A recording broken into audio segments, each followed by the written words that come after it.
No, that might not be the right one. Not sure.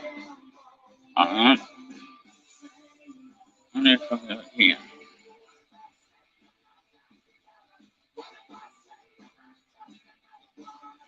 I don't think that's it.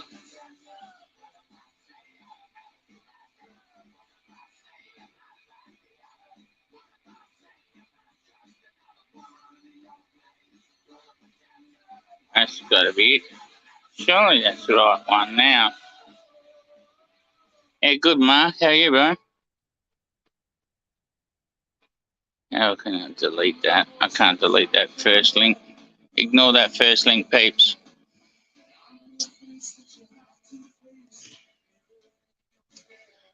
You feeling better now, Mark? Over the road, owner the road, over the Rona.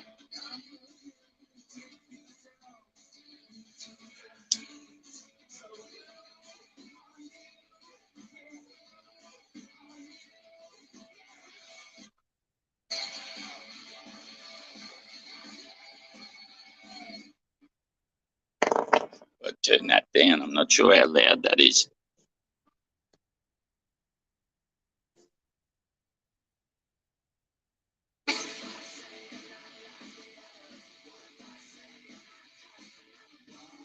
So, 100% passed it. Awesome. And big boy Kush, how are you, bro? I'll be back in a sec. Just grab me coffee.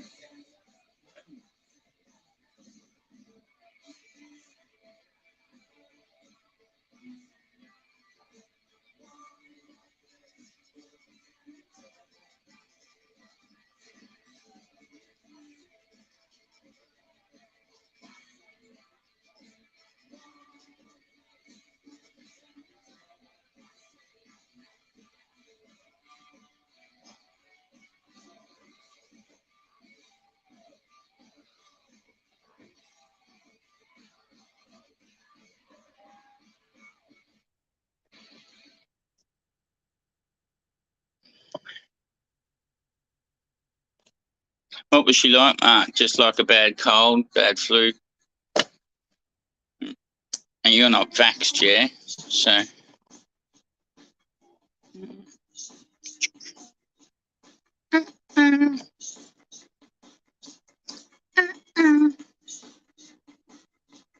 Feel good. Feel good. Feel good. Feel good. Good. And you found on the camel's back.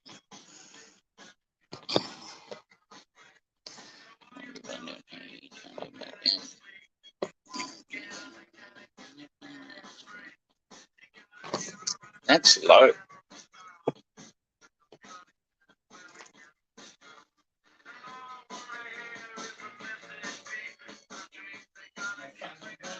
Bad sleep.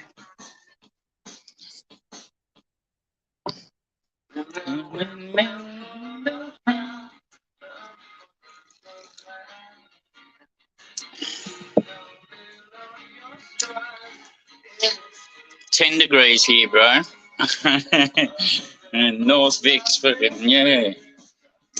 She was 0 this morning. Fuck, my heater cut out in the middle of the night. I woke up from being fucking freezing.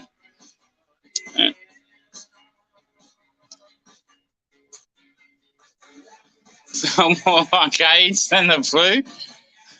Are you vaxxed? You could have back AIDS coming in.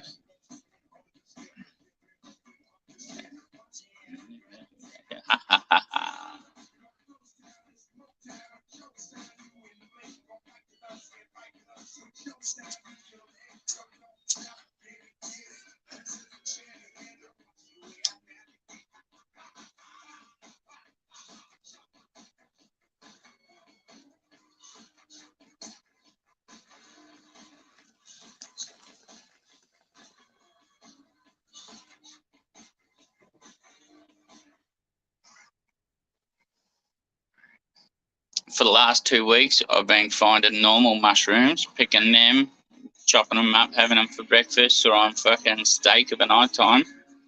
But asked the missus yesterday whether she wants to go for a drive up into the hills because she knows this area up in the hills a little bit better than I do.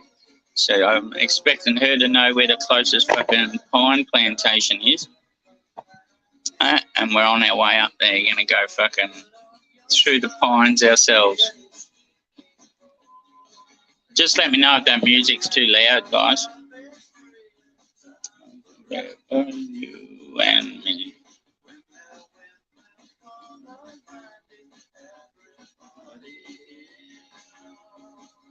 Oh, Hookster. Where are you? Where's PTP? Should have sent him a message, actually.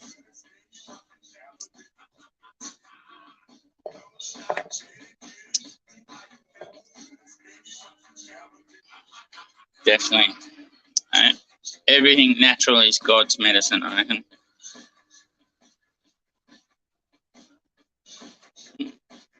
Apparently during World War II, fucking a lot of the diggers used to go around fucking cutting poppies, the first poppies that popped up in the spring, and that, and lacing their cigarettes with it. Especially before going on an assault over the trenches. You definitely want to numb yourself up a little.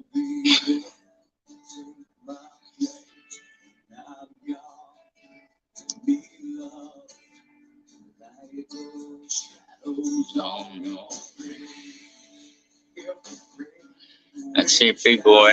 Fuck no. God's creation. And until Rockefeller took over fucking medicine, all medicine was plant and natural based.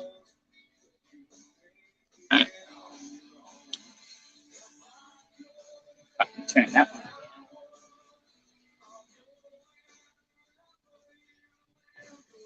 Yeah.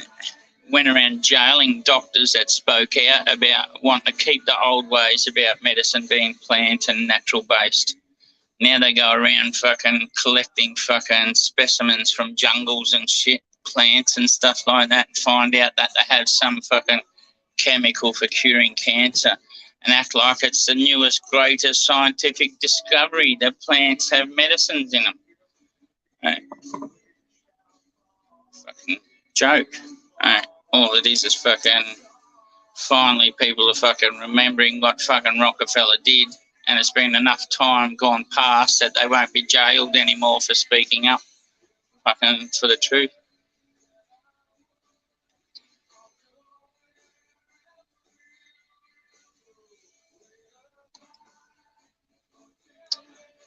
What's everyone smoking on today?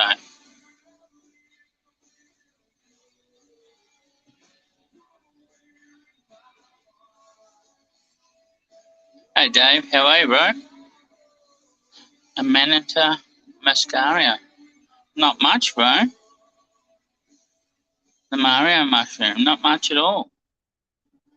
I'm going to have to look that one up.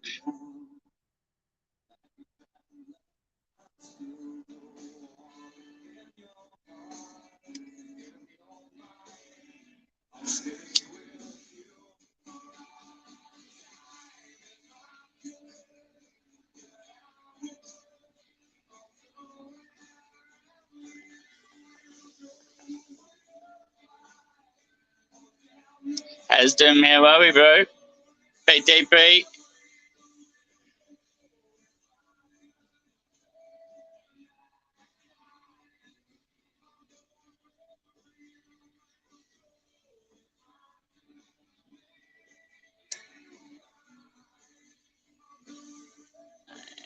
Post link again just in case. Unloading a car, been out shopping, bro. Fucking awesome. I'm doing mine after lunch. I thought I'd go early and then go out after lunch, do all the shit I've got to do. Post office and things. Black cherry punch. What's that like, Aslam? What's the black cherry punch? I've heard a few people speaking about this lately. Jump up and show us, Aslam.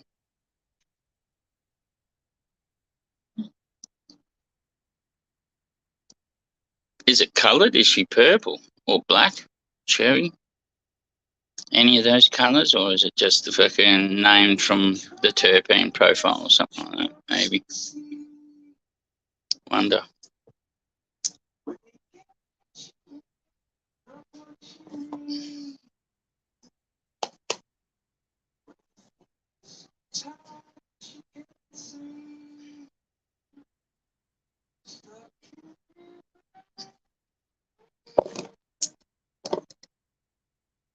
Hookster was coming up too. He was first one posted before I was even live. Said he's going to be up here soon.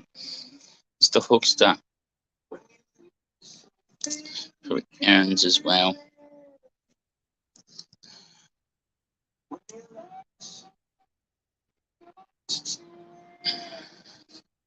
Wow.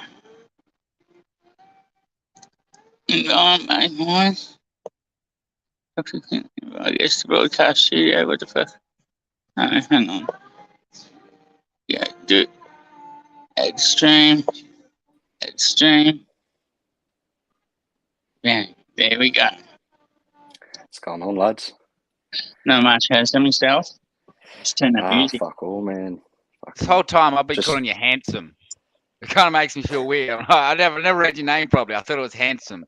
So I've been calling you handsome the whole time. I picked up on it, man. I just never said anything. I knew you knew, and I knew, but I didn't say anything either. So nobody said anything. So I just like, oh, fine. I've been calling you handsome, and nobody said anything. I think somebody else was calling you handsome as well. Why not? No. He's not a bad looking fella. There's been a couple, That's too easy, mate. How are you, boys? Yeah, not bad, mate. Feeling quite a lot better today than I was at yesterday, actually. Fuck, I had no energy yesterday. Get some of that super sane, lad. Get some of that super sane into you, mate. Yeah. You'll be beating up energy. Yeah.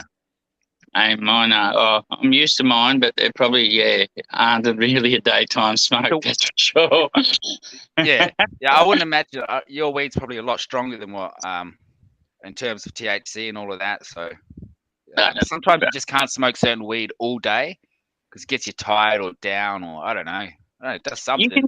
You can sort of push through those bits too, though. Like when it does get down, you have a few more and you push through it and stuff, and then get past that bit, and then you're fine. I think yesterday, I don't know, I think just a couple of days before, I had a shit sleep the night before too, so I think that had a lot to do with it. It's that Melbourne weather. It's that Victorian weather, mate.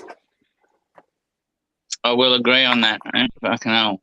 The shitty cold weather definitely brings in fucking more fucking shitty fucking moods. Stoners don't operate, man. In cold weather, stoners just don't work properly. Like, you know those old cars you had to warm up for 10 minutes before you... Yeah. Really fucking sookies when it comes to the cold. I was just doing a video. Top 10 Australian weed channels in Australia. Yeah.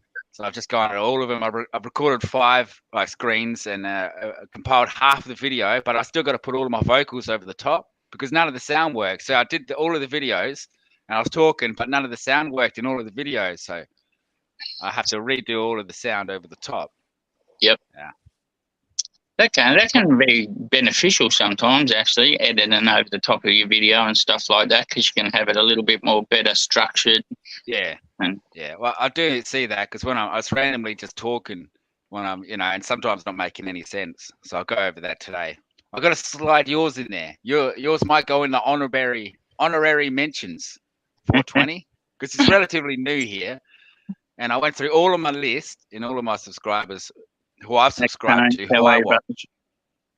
Yeah. And chosen all of those. I'm going to get a haircut today. Fucking the missus is going to let me have a mullet. And yeah, that's not bad, Marky. The one I picked out.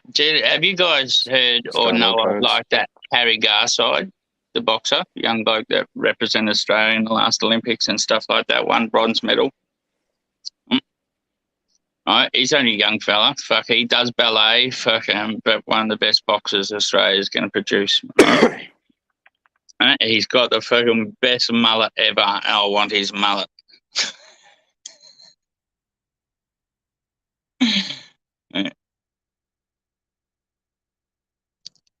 No. I bet you my head and it'll be shaved off shortly after. But fucking, I'll give it a crack. Hopefully, it'll suit me head. Well, every Australian needs a mullet at one stage, really. You got a bit of crackling coming through the mic then. All right. It's my turn. I'm going to change my mic. Hold up. It was good at the start. Something just changed. That's all. To answer your question from before, popped up, Monty, that black cherry punch. No, it's real white, man. Everyone's making noise now. No. Oh. Hey, morning. ACP come through. Hey, Green Lungs. Hey, Hook. How are you, mate? Best weed channels. You're all right, number one, you Hook. There we go. I can't That was mine. Or how'd that go? Who's my best friend? You're in there. You're in there, PTP. Got you on the list.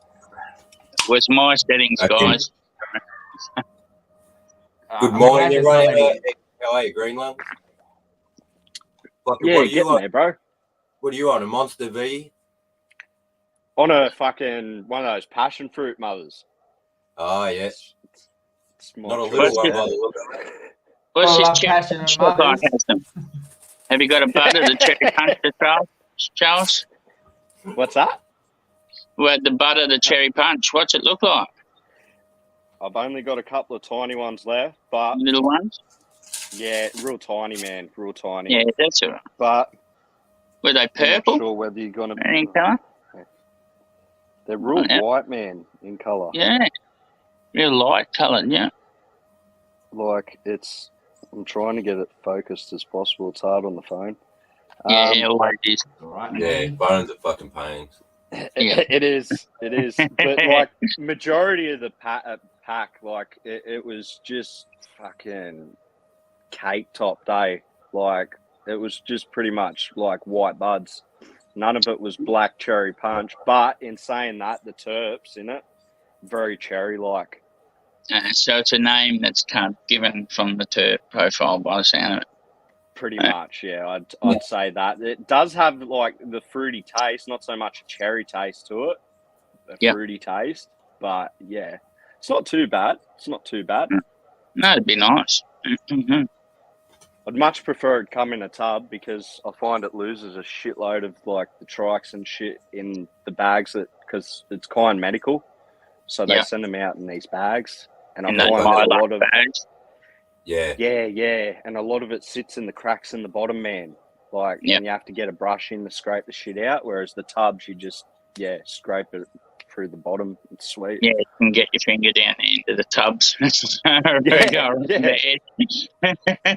These days they're getting smaller, but fuck, some of the bigger ones you can. Yeah. Hey guys, don't forget to hit that thumbs up, lads. Guys and girls, so Monty gets a bit of algorithm coming his way. I see 2 likes there. I don't know how many is in the stream, but I think we got a few in there. Just suss it out. It's 2 in now, but that might be wrong. I might be looking at an old, but it doesn't matter. I've just shared your stream out anyway, and it's Dave, I was wasted as fuck yesterday. Press those like buttons. I had to turn my camera off because I was starting to fall asleep on it. Yeah, I seen your head go down. I was going to say something. I'll let him be. No, I was hoping you didn't see that, and that's why I turned the camera off and just sat there listening because I knew I couldn't keep my eyes awake open. And I was smashed. Too much indica. That pizza didn't go too bad. Fucking, I was shattered when I fucking took a bite of it and a big bowl of hash rolled off. I was like, what? Oh, What the fuck?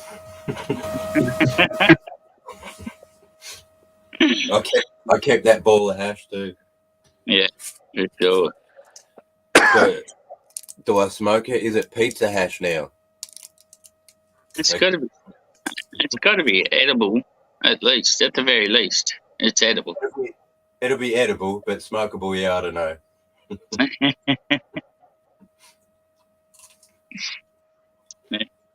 That's my first bong. Yeah, first one for the day. Always fucks you up, man. That first one. Can't even finish it. My eyes, look at it. I'm crying, man. I get three, the first three in me, get them in pretty quick, and that's as stoned as I get for the day, pretty much. Yeah, usually that works like that for me, but yesterday, I don't know what was going on yesterday. I don't even know if I smoked 3 bongs. Not 4 bongs anyway. I'm just packing them too big though. Like if you look at that size and how much You I do smoked have that one You hit, do it's have still a big green. cone piece, bro. Even that half full, like that half full would probably be about what I'd have, right? That's fucking massive. Yeah, Well, here's I wouldn't that's enjoy another having that full. Yeah, see, that's what I'm Yeah, used to, that's a bit cone better. pieces like that. Yeah, this one will fit in there, literally. yeah, But yeah, that's I'm what I mean. wasting so much weed though. That the point is I'm wasting so much cannabis that I'm probably overdoing it. But I enjoy such a big hit. I enjoy taking a full breath or as much as I possibly can You before like the weed struggling runs to out. pull that bong. You like struggling to be able to pull that Yeah. last little bit down. I don't like doing that. Like, I've got a friend that does that. He thumb screws every fucking cone, but he has. And because he's in that habit, if he packs for you, he does it to your cones as well. And I can tell as soon as I go to light the thing, because it's like it's fucking blocked. Hey. Yeah, you can't pack that fucking hard. No, that's Yes. how bad he paid. Like, fucking, that's how bad it is. It's bloody ridiculous. And then when you do start to light it, it raises like about 1.5 inches up off the top of the cone piece. Yeah. Fucking ridiculous. I have to yell at him, and I don't let him pack for me anymore, and he knows not to anymore. It's a stitch up, eh? Waste half the cone. Yeah, it's just, if you can't pull it all down, Smith, it's in my opinion, only like hook likes, like he It's likes true. buffing It's his true. lungs. I'm wasting half. Each cone that I smoke, I'm wasting half. I think so. literally If just- you're not getting it fully down into your lungs and being able to spread out in there evenly in that like that, I don't think you're absorbing as much as you can. So when you're forcing it like I'll put that, it this way: I think that weed a that's lot left that in that doesn't get pipe, down. that's going in the trash. Like that, there's weed and green in there that people would probably smoke. I don't hit 2 bongs. I hit 1 bong once. Every bong that I pack, I never hit that bong 2 times. Yeah, I wouldn't Yeah, be able it's to done. either. Just a dead smoke taste, once mate. Cough. the bong is hit, it is hit. It is done. It is finished. Even if there's a little bit of green shit in there, for me, it's like get your 1 hit out of that bong and get the rest of the shit out. So, but other people, they're still, later on, I think back, I think, fuck, I could use that weed. I could probably smoke that weed now. It's like, because when I have too much, I'm so wasteful. But it's stuff that I wouldn't even smoke. Like, I wouldn't even smoke that anymore. And you can clearly see there's heaps of green. Yeah. Now, but later on, man, I'll smoke when I have no weed, resin. I'll smoke shit. I'll smoke the absolute turd of shit. And then think about the stuff that I've wasted over the years of smashing bongs and not finishing them. You can't help but to think about all those bits and fucking that you've wasted, though. Like when you do happen to resort to that. Did you have a collage? Have you got a collage going in the background the whole time? Yeah, you do, PT. A little bit of a collage happening. Also got a reckon large it's pretty sick. I just fucking pulled that latte that I put down and I can't Pull that fucking out of my find phone. it. It's a little There's bit still a of- whole cone there for some. Yeah. Well, it's a whole cone for me. You Well, should yeah, probably start putting that aside, man. Even if you don't smoke it, you'd probably be able to have someone that would fucking love it Yeah, to be given it. yeah. I should be. I've been thinking about it. Yeah. I just fluff it onto the floor. Done. Straight on the floor. You can see buds. No shit. You can look around my yard, my room here, and there's buds like baked into the ground. Like, Hey, make that how way, bro. Same shit. My brother walks in here and he's like, "Oh, can I grab? Oh, don't worry, I'll just get one off the floor." Yeah, it's like, yeah, you can have that one. A big nug like this sitting there. It's half stepped on, half of it's squished. So it's all right. They dust it off. Okay. All right. Go for it, mate. I pile it into a separate jar and I call it Free People's Weed. And anyone who's hard up and shit, I'm like, go for it, grab it from that jar, mate. Go nuts. Yeah. I would have done it that time I was asking about the washing machine weed. I would have taken that over the washing machine. Yeah. Any day of the week. I had a bag of all loose stuff from the bottom of the jars, and that just all the loose stuff that falls off fucking over time. And fucking I have that put aside for people that fucking want to come around and ask for fucking shit. Oh, mate. I'm such a fucking moron. And coffee's been sitting at my fucking feet the whole time. I walked around the house, bro. I went out the backyard to look for it. Your coffee. Yep. I was wondering where I off looking.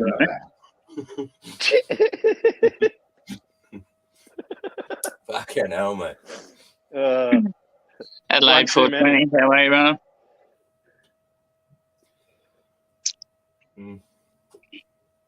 Nice to see faces, familiar faces in chat.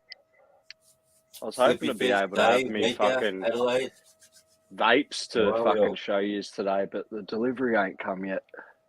Yeah. I got one of them night vapes and that new T24 Naruma, but it's like GMO cookies, I think. Okay. Yeah.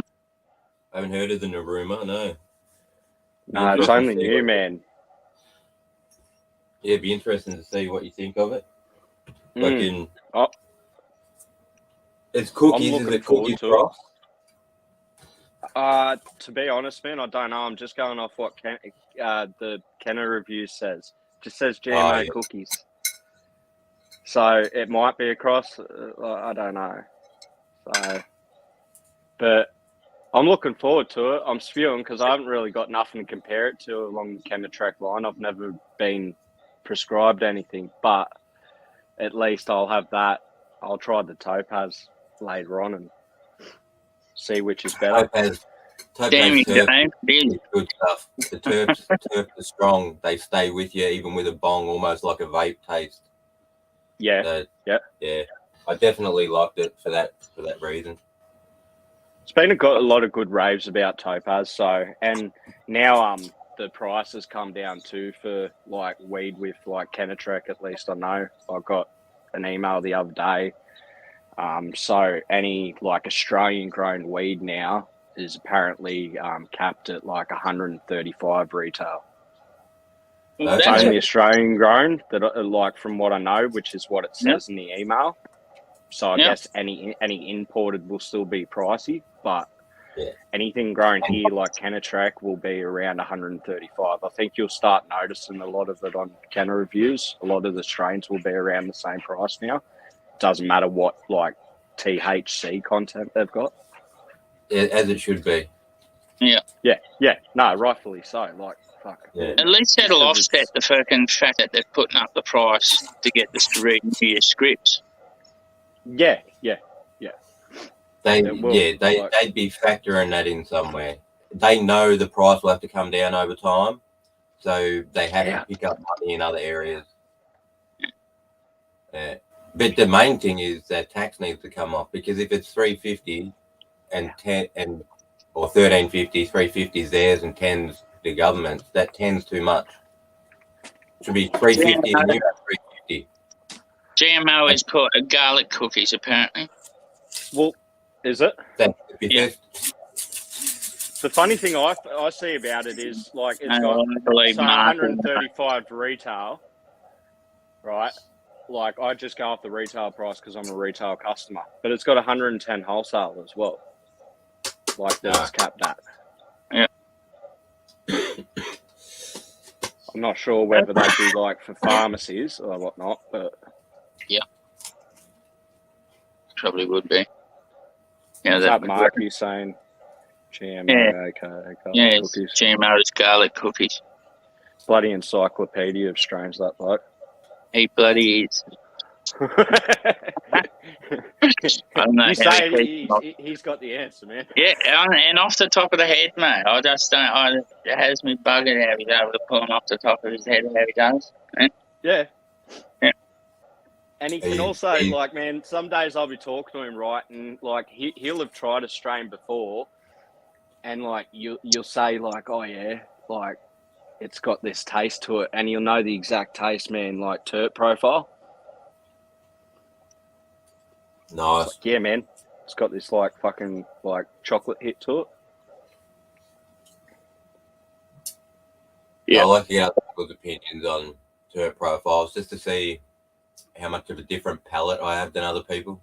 Because I might say, oh, it's fruity or lime or fucking pine or something like that, and I'll be like, no, it was earthy, it was, you know.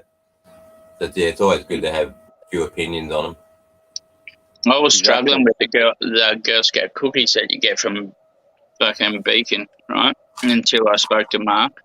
No, because fucking everything with Girl Scout cookies read like you're expecting cookie dough fucking terp profile and shit. No, I was not getting that. I'm like, what the fuck? And then, like, I went there straight off he's like, fucking, has it got a minty profile? And I'm like, it's got a minty taste when you blow it out. Yeah. And he's like, it's the thin mint pheno. And then I fucking like Googled that and fucking sure enough, thin mint pheno. It looked exactly the same. Yeah. Like, not only needs to know every fucking strain off the top of his head, he fucking knows their phenos as well, each fucking strain's pheno. Yeah. and their breeder. Like, you say Australian, you'll be like, oh, yeah, that's bred by this bunch. Yeah. Oh, yeah, that's Lit Farms. Oh, that's in-house genetics. Oh, that's Tiki Madman. He definitely enjoys what he does. Can't smoke it like that, boys. He loves it. That's the whole cone piece inside of my cone piece. That's how big. That's about where I'd pack it. Yeah, that's about where I'd pack that cone piece up to too. Yeah. Probably a little less. I'll smoke that. I'll smoke that. See if I can get that through. It's gonna be just try and hopefully it's sealed properly around the cone. Otherwise it's gonna be very fucking airy. Coffee up there.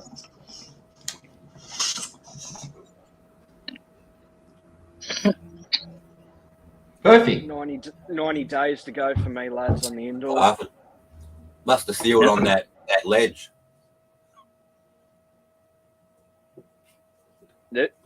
90 days. You just started one? Nah, I've had it in there. Well, she'll be at 40 on Saturday. 40 on Saturday. 3 months, 12 weeks. Yeah. 4.5 She's got a little bit, but I'm loving the structure. Yeah. Great structure in them. Like, good indica strain. Yeah. Got that 94 skunk back cross with it. So. Okay. Interesting. Should be nice. Yeah. Sure. Yeah, I always like the structure how I like it, you know, in veg, fucking get it all, you know, primo as you can before you go switching it over. Outdoor, you know, don't get to pick, so you just make sure you set it right, go out for a few weeks while it's in that. Guess who I was talking to today? You know how I had a chat with today? I had a chat with Lex Blazier today. Lex Blazier? About environmentally friendly cannabis. And he almost leant towards my favour. But he's like, yeah, I understand where you're coming from with cost and should I say waste product. with the HBSs particularly. Obviously, things have changed since you had that opinion, he said. But yeah, I asked him, hey, no competition for green versus like for green grown. Well, he's like, do you want me to do an outdoor? I said, yeah, do an outdoor farm because he's in Canada. Power or something. The sun's free; it just burns away. It's going to do that for another 4 billion or 5 billion years. Well, dude, you saw AJ's grow in Canada, right? You can grow really good outdoor weed in Canada. You can do it. Oh yeah, and so he's going to do an Depends outdoor on your province. grow. So it depends on your province and whereabouts you are in Canada and that. Like BC, they fucking can't really have an outdoor season apparently. And it from what I It's know. too cold down there. Yeah, talking to pot squash and that, reckons you can't do it. You see a plant with buds on it, and they had some bad weather. Like they usually get them before the snow, but sometimes you get a bit bad weather early. And I've seen some of the crew on here who've had weed outside with snow on it, just from one bad night. Yeah, it looks pretty cool. Yeah, they just shake it off. I know the critical web can grow in sub-freezing conditions. I've seen AJ's almost get like half a pound off an outdoor plant in Canada from that critical web. I was absolutely shocked and surprised that you could even grow weed in Canada, let alone a whole plant with anything more than a few ounces on it.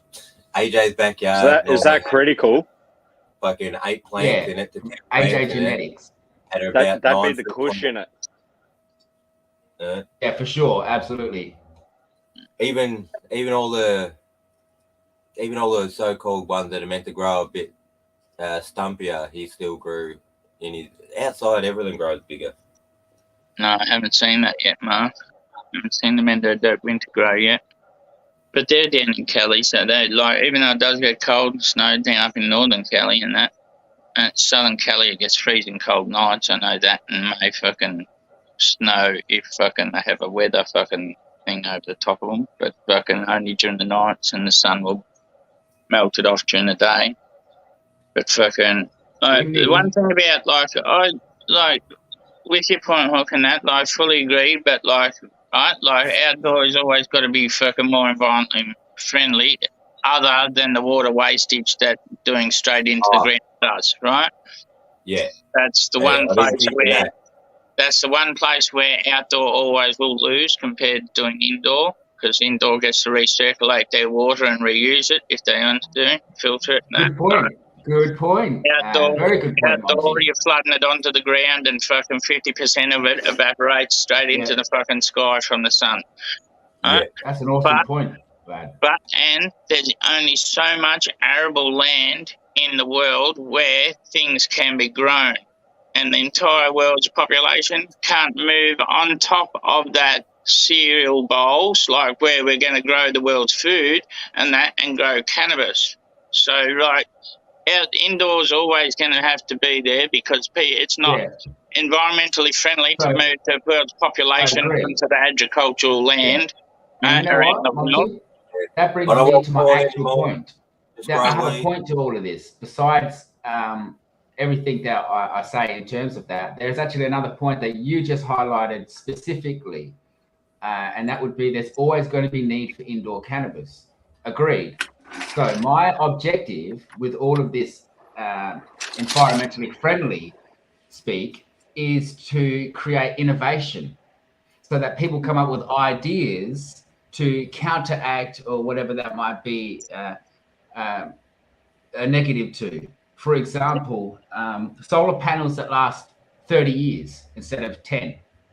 LED lights that can be easily repaired and not disposed of, or certain components of certain things that don't have to, that can't be recycled. But in terms of that, in terms of energy usage, like for example, PTP's got like a battery setup. Yeah, 24. Them tents. Both of them tents ran for 11 days, and I didn't. That was when I forgot to charge the battery. It ran for 11 days, and I didn't even charge the battery for 11 days, and it ran both them tents non-stop. That sort of thing is what I mean. So my idea is to in fact create innovation and because there is no innovation, I don't think we have hit our max peak of what we can, because we have to think of the future as cannabis, maybe sort of cultivators, growers, enthusiasts, and what's going to bite us in the butt later on.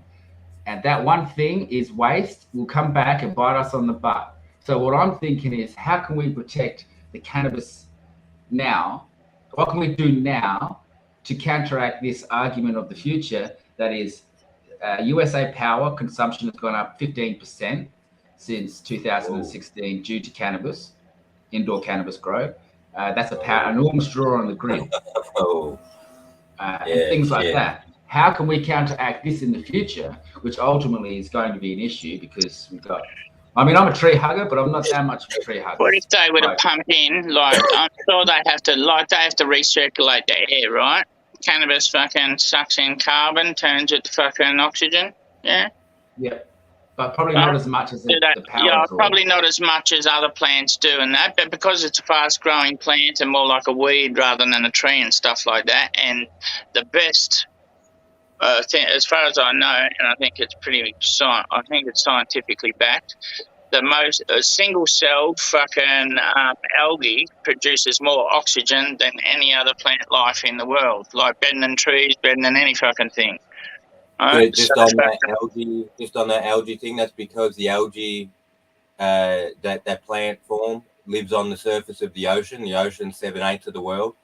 Yeah. The land's 1/8. There's not as many trees as there are them algae things. But yeah. Other than that, you're right.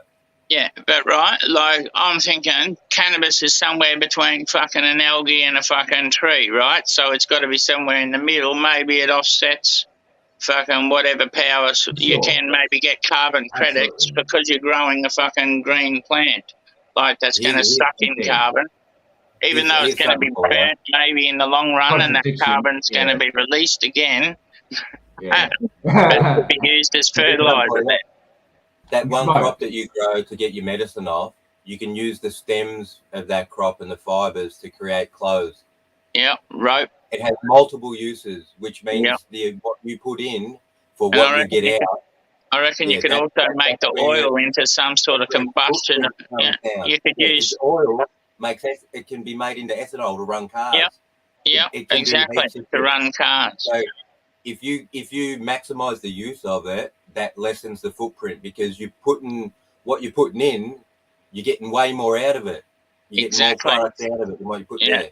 So I think when cannabis starts to maximise everything it can do, and I know in Western Australia they just opened up some fucking plant where you can send stems and shit like that to get sent over there and pulped so you can get it turned into fucking clothing or fucking whatever. And I think there's been a few other fucking things launched in the last couple of years to start making rope and shit again from fucking cannabis because it is the best rope. Right? The Navy still the Navy still makes fucking rope the traditional way out of cannabis fiber because it is has not been a fucking modern day replacement for it ever made. No, nylon shit. Well, and flammable cunt, I think. It's an awesome biofuel. They do it correctly. They could use that as a hardcore biofuel. Yeah, it makes ethanol as well. Cannabis it makes clothing, rope, fucking. It can make fucking. I think that like those little tile things that we get to fucking. So if you can make those tiles, obviously you can make fucking. You could glaze it and make it there, make it waterproof. So you could probably make bricks to build houses. Cork tiles. These things could definitely create structures. You could use this as a building material, 100%. It's fucking this shit. See, now we're talking. Now we're talking about waste product. See, now we're talking about proper innovation in terms of waste product, which is much more efficient. So much the control of what goes in, but what comes out will fix what we're putting into it because it'll give us more products. That one thing will do so many things. I would argue that the oil could be probably used as diesel. The bean oil, the hemp oil. I bet you it could be. No doubt. No It's doubt. If you can refining. use vegetable oil, you can as diesel. You can use fucking hemp seed oil for It sure. would make, yeah, it makes sense in my mind. Yeah. Yeah, it's crazy to have so many different things operating everywhere when we could have one place that would create so many different things. We could do so much better. Like Finding a way to present this kind of innovation or idea for cannabis to people to higher in politics. It's really what we need also. A way to communicate these ideas. I don't think that'd be too hard. All you need to get is some countries fucking like maybe university qualified or whatever in business, right? Business fucking structure set up and shit, right? You get all that set up, structured, where you need to invest this much, you'll buy this for the company, set it up, and then within 2 years you'll get back this percentage of profit and that to pay back to the bank and shit. Take that fucking business plan to the bank and that, and they'll let, if they read that and they can see that you're going to make a fucking profit, they'll throw you the money. Right? When I watched when I was looking at whether I should invest in cannabis or if I've missed the boat. I was watching one of the guys talking and saying, no, you haven't missed the boat. If I can get in there now, cannabis, like every second person walking into the chemist is asking for CBD. Yeah. It's going to explode. But when he was going to the bank in 2008, they were laughing their asses off at him. Yeah. They're like, we're not giving you money to grow weed, invest in weed, you idiot. And I'm pretty sure. Now he's driving around in a fucking Bentley. He's got 3 houses, fucking like mansions. Yeah. Potsquatch has bought out a CBD line, and I'm not sure. I'm pretty sure I've seen somewhere that maybe you can fucking buy shares into it or something. He might be offering people fucking a way into the Potsquatch business. I messaged Canatrack 2 days ago about their investment opportunities to see what they got. Yeah. Hey, Gammons. Canatrack's just on the fucking open market on the stock exchange. Did they get back That's to where you, invest PTP? there. They only just, they're still doing a sort of in-house thing, and I'm thinking maybe I could get a better deal that way. Yeah, if they're still doing an in-house thing, let me know, PTP, because I think they were, and that's why I just looked on the stock exchange at fucking Aurora. Aurora is the other one, Canatrack, and fucking there's about 3 or 4 of them. Yeah. I messaged them about it a couple of weeks ago, and I still haven't heard back from them. Oh, damn. Yeah. I was thinking they'd get back to me within like at least today. I was hoping. See, I did you email the number? It might take a little bit. Did you email them a number with how much you were wanting to invest? Because they probably use that fucking email.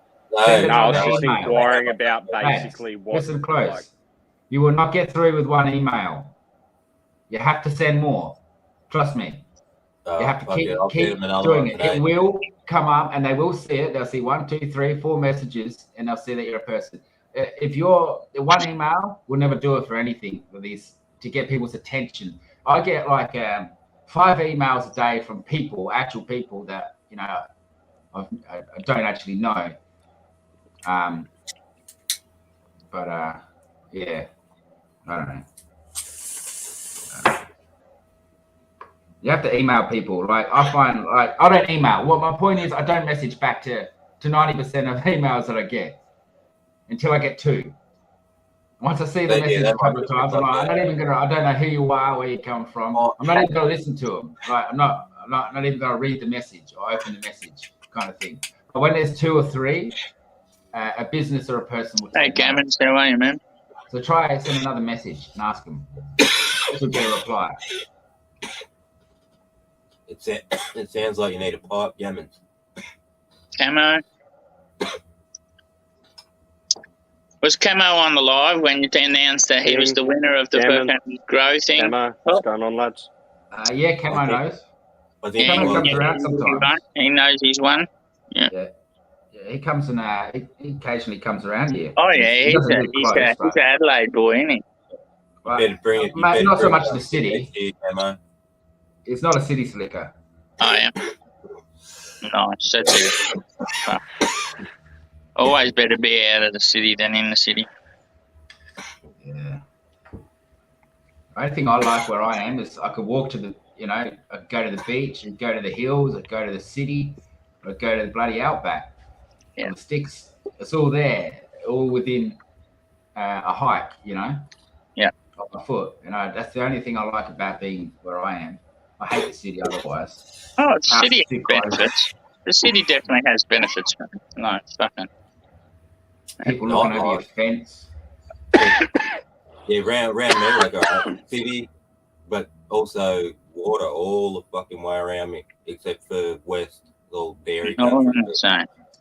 Otherwise, I got bays and fucking oceans, endless fucking beaches, and yeah. In north of Peterborough, Camo.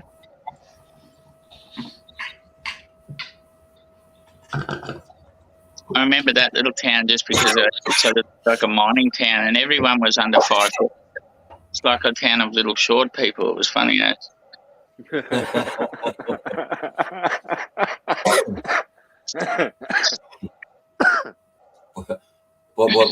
What did we call them people on the island, the little short people? And it was a mining town as well. Well, then maybe they all needed to be short so they'd fit in the mine. I reckon they did the Seven Dwarfs chant fucking when they went to work. Yeah, I think it's just a generational thing, mate. That they fucking had bred themselves.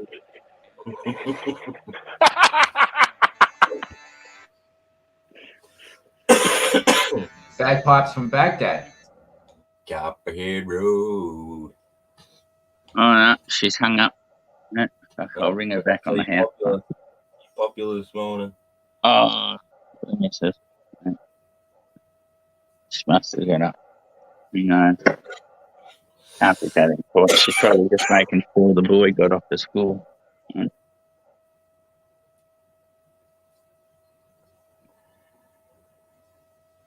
300k from Adelaide. 300 Talk about Sydney, Mark. It's That's got to be north of fucking Peterborough. Fuck Sydney. I forget the name. I was going to drive up through there to get to Uluru instead of going the other way. Yep. You got to get permits because it's not yeah, our land. land now.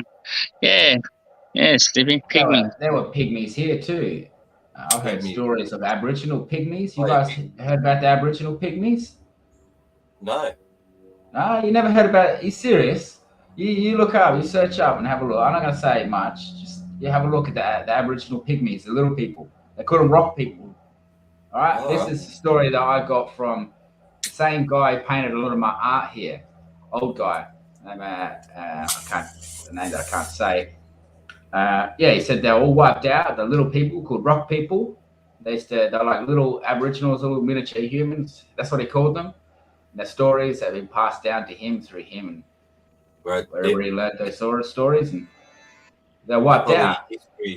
History of that Homo florensis or whatever, that little munchkin person that was like a meter tall or 1.2 meters tall or something. He said they come from the top there, maybe New Guinea, those sort of areas. I reckon they come over from there. Yeah. But there were little people here when white man settled. They reckon we probably ate them. I don't know. That's what they reckon. There are some stories I've heard and seen of the pygmies. Whether they were actually Aboriginal or like the same sort of bloodline and weren't, as I said, come over from the top end somewhere. But there was most definitely pygmies stories. I reckon they hold all them islands, all them people through there. I reckon they all knew each other and all communicated, and that they're too closely related not to have. Yeah. You fucking. They live on the ocean. They did, because a lot of tribes around Australia, if they're close together, will have like very similar dialects. It's like I'm from Wonnarua, but like our dialect's very similar to Kamilaroo's dialect. So like, and we're like basically on their border. So anywhere, they're grouped and shit. They would have like been in trades, communications, like for thousands of years. Yeah.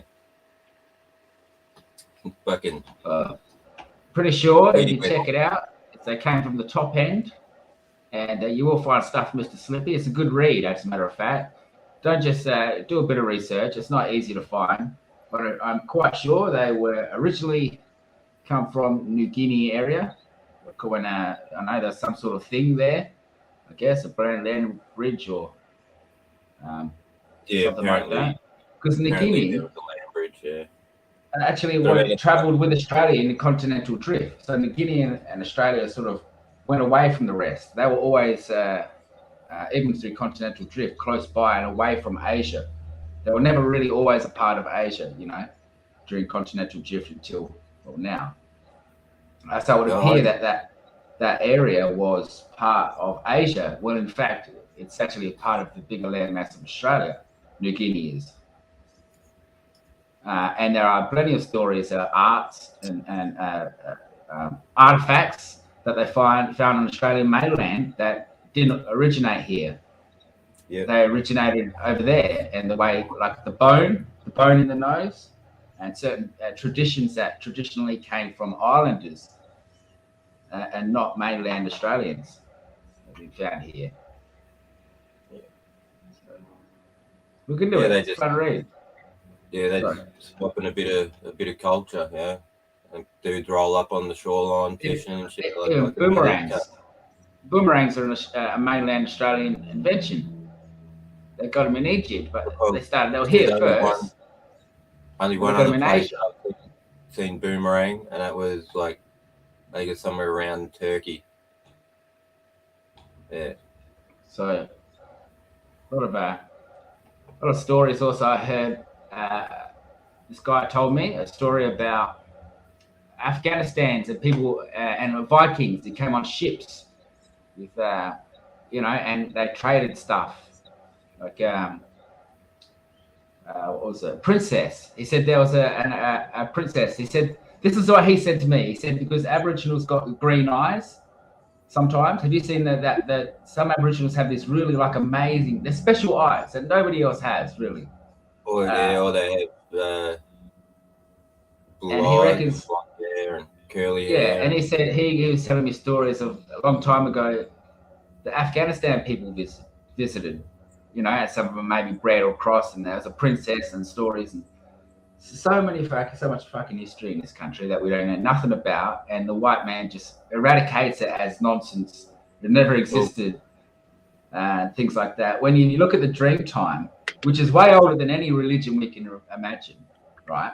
The dream time, like continuous, still has aspects of the Bible. In the dream time, their stories have aspects, describe similar aspects in the Bible in the dream time. Like the carving of the rivers, the shaping of the earth. All of these stories, they're all already here. It wasn't a white man thing. This is the Aboriginal Dreamtime being taking the stuff out, or there's some sort of correlation there, or some kind of knowledge or exchange of information. Yeah, we're finding stuff in Europe that's 5, maybe 8, 10,000 years old, and we're going, look what these crazy fuckers are saying. And then the culture in our own country is 80,000 plus. Yeah. This guy I'm talking about, because I know Monty's got some heritage, obviously green lungs yourself. This guy that I'm talking about, he's a featherfoot. He laid me down and he did this thing around me, this dance, and he lit this fire, and he did all of this stuff to me, and I feel privileged. And I love to be able to, get this guy, on here and that. The reason Sounds I say like that he cleansed you. He did. He cleansed. But you see, then you learn stories like what happens to them, or what happens to that energy, like the negative energy in the world, and it sort of stays. But this guy sort of did this thing where he warmed his hands up, and when he rubbed my chest, and he sort of sucked out all of the demons and all of the bad stuff, and then sort of put it in his own body, did this. It was an amazing experience, like an absolute amazing experience. amazing experience. And Sweet. how I met him is by just offering a hand to him, like going right out of my way. Because where he was, when I first met this guy, nobody should get to. Like, nobody is going to go there particularly to go there. There's an Aboriginal guy there, scary looking Aboriginal old bloke with his billy. You know what people are like. And I think it was the fact that I went there and I brought him, he said he was fine and that, but I would come back, I brought him blankets, brought him some food, gave him some cash, gave him some weed, yandi, and then he followed me home and started knocking at my door. So I realized, like, I learned so much from that one bloke, from spending 5 minutes of time of asking how he was, and sort of it was a spiritual moment in my life. It's one of the most spiritual moments I've had in my entire life. Was of that Aboriginal bloke, the most realistic spiritual thing I've experienced was stories and moments with some Aboriginal elders. Anyways, I don't know how you got on the subject. I think I was yammering on the other day something similar about like Featherfoot, witch doctor, like all the things that they call medicine people that aren't in Western culture. They're all connected. They all are sort of doing the same thing, and I reckon it's tapping into like a universal consciousness, like almost like you're playing a video game of Earth sort of thing, and you can ask yourself for like upgrades and shit, and they have access to that, so they can ask, all right, this dude's fucked up, why? If he eats this or drinks that or what, he'll be all right. That's where they're getting this information from. So they say. Energy or something, some sort of correlation and connection. Some sort of universal consciousness you can tap into, they reckon. That's why they killed all them Cathar people. Apparently they could do it as well. So they killed them. There was like 1 million of them. They killed 1 million people just to wipe out that knowledge. If I take anything from a lot of the cultures around the world, and my own particularly, it's like we believe we come from the land. So we use the land to heal us. And therefore, like when we pass on as well, we go back to the land. Like it all spans from that. So like I think it comes a lot into the healing process as well, where we use lots of different plants and different smoking ceremonies and stuff to, you know, cleanse the body and like heal the soul.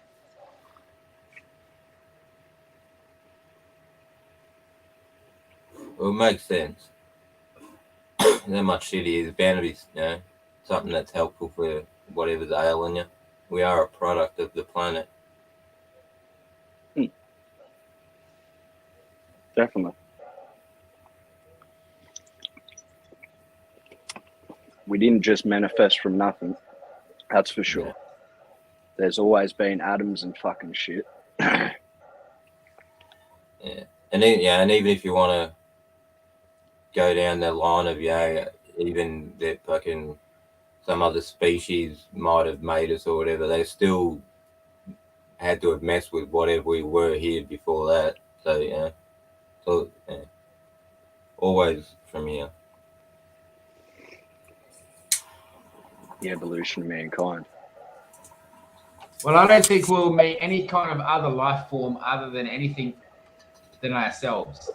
I think the only life form we're going to run into out there, the likelihood is ourselves. We're only going to run into ourselves, nobody else. It's going to look like us, it's going to be like us, it's going to be like, oh, what? You know, where are you? We're just over there on our planet. You know what I mean? Like, what the fuck?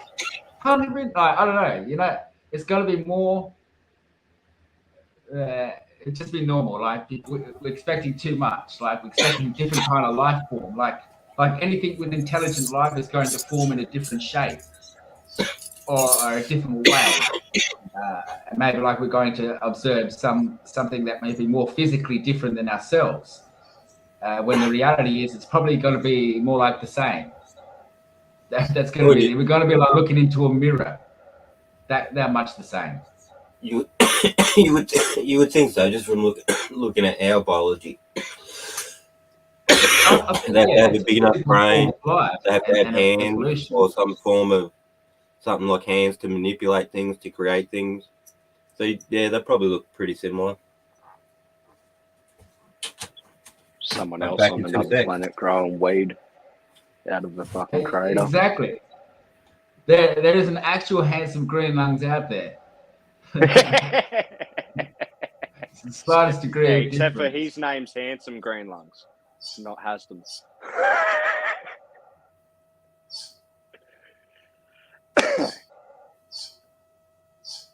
All right, boys, I'm going to cruise.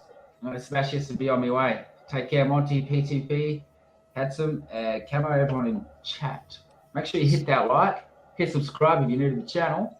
Don't just watch Monty, follow him. He's also on Instagram, of course. Cheers, Hookster.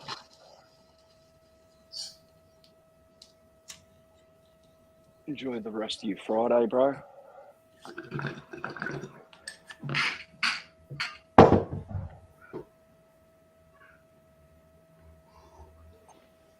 Oh, yeah. Oh, yeah, that's Get off. good. I don't even think I'm going to cough. I'm trying to absorb that in, like, radiation. Absorb the goodness. Hang on.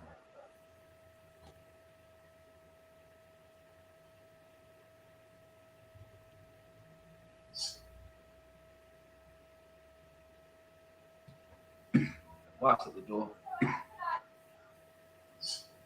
You're right, bro.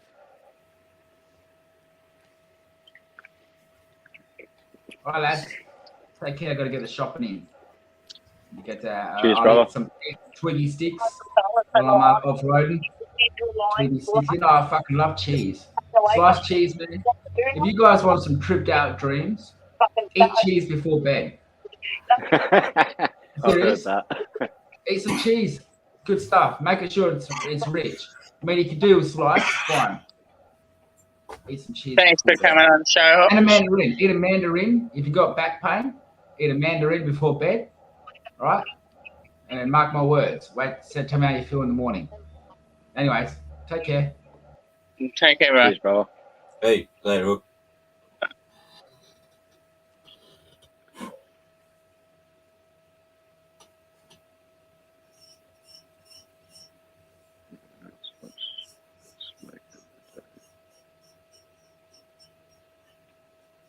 Nah, was it a good episode though, Marky? It's another one I'll have to fucking watch. Fucking pain last minute. I was watching fucking something the other night. There was a professor. It was basically a fucking panel, and what was his name? Harley Smith, I think it was. He was going on about how stress in indoors, and a particularly like more along the lines of salt stress. So you're more causing a plant to fucking not take in water, and a higher EC can strengthen the terps in a strain. And they did this like experiment where they had all the nutrients this lab was using, and they did like a low EC, a normal EC by the bottle. So the low EC was half of what the bottle said. Normal was what the bottle said, and then they did a double EC of what the bottle said. And they found with the double EC, it produced like terps out of this world. Like they got the strain like of what this guy produced with the double EC and compared it to what had been produced already that they were selling, and it was just like 10 times more potent with the smell, with the flavor. What a lot of people said that it was almost too potent as well, like to the point where you'd have one bong and the terps would be that strong. It'd be like, okay, like I need to move on to another strain now. But one thing he did note is just because all those like particular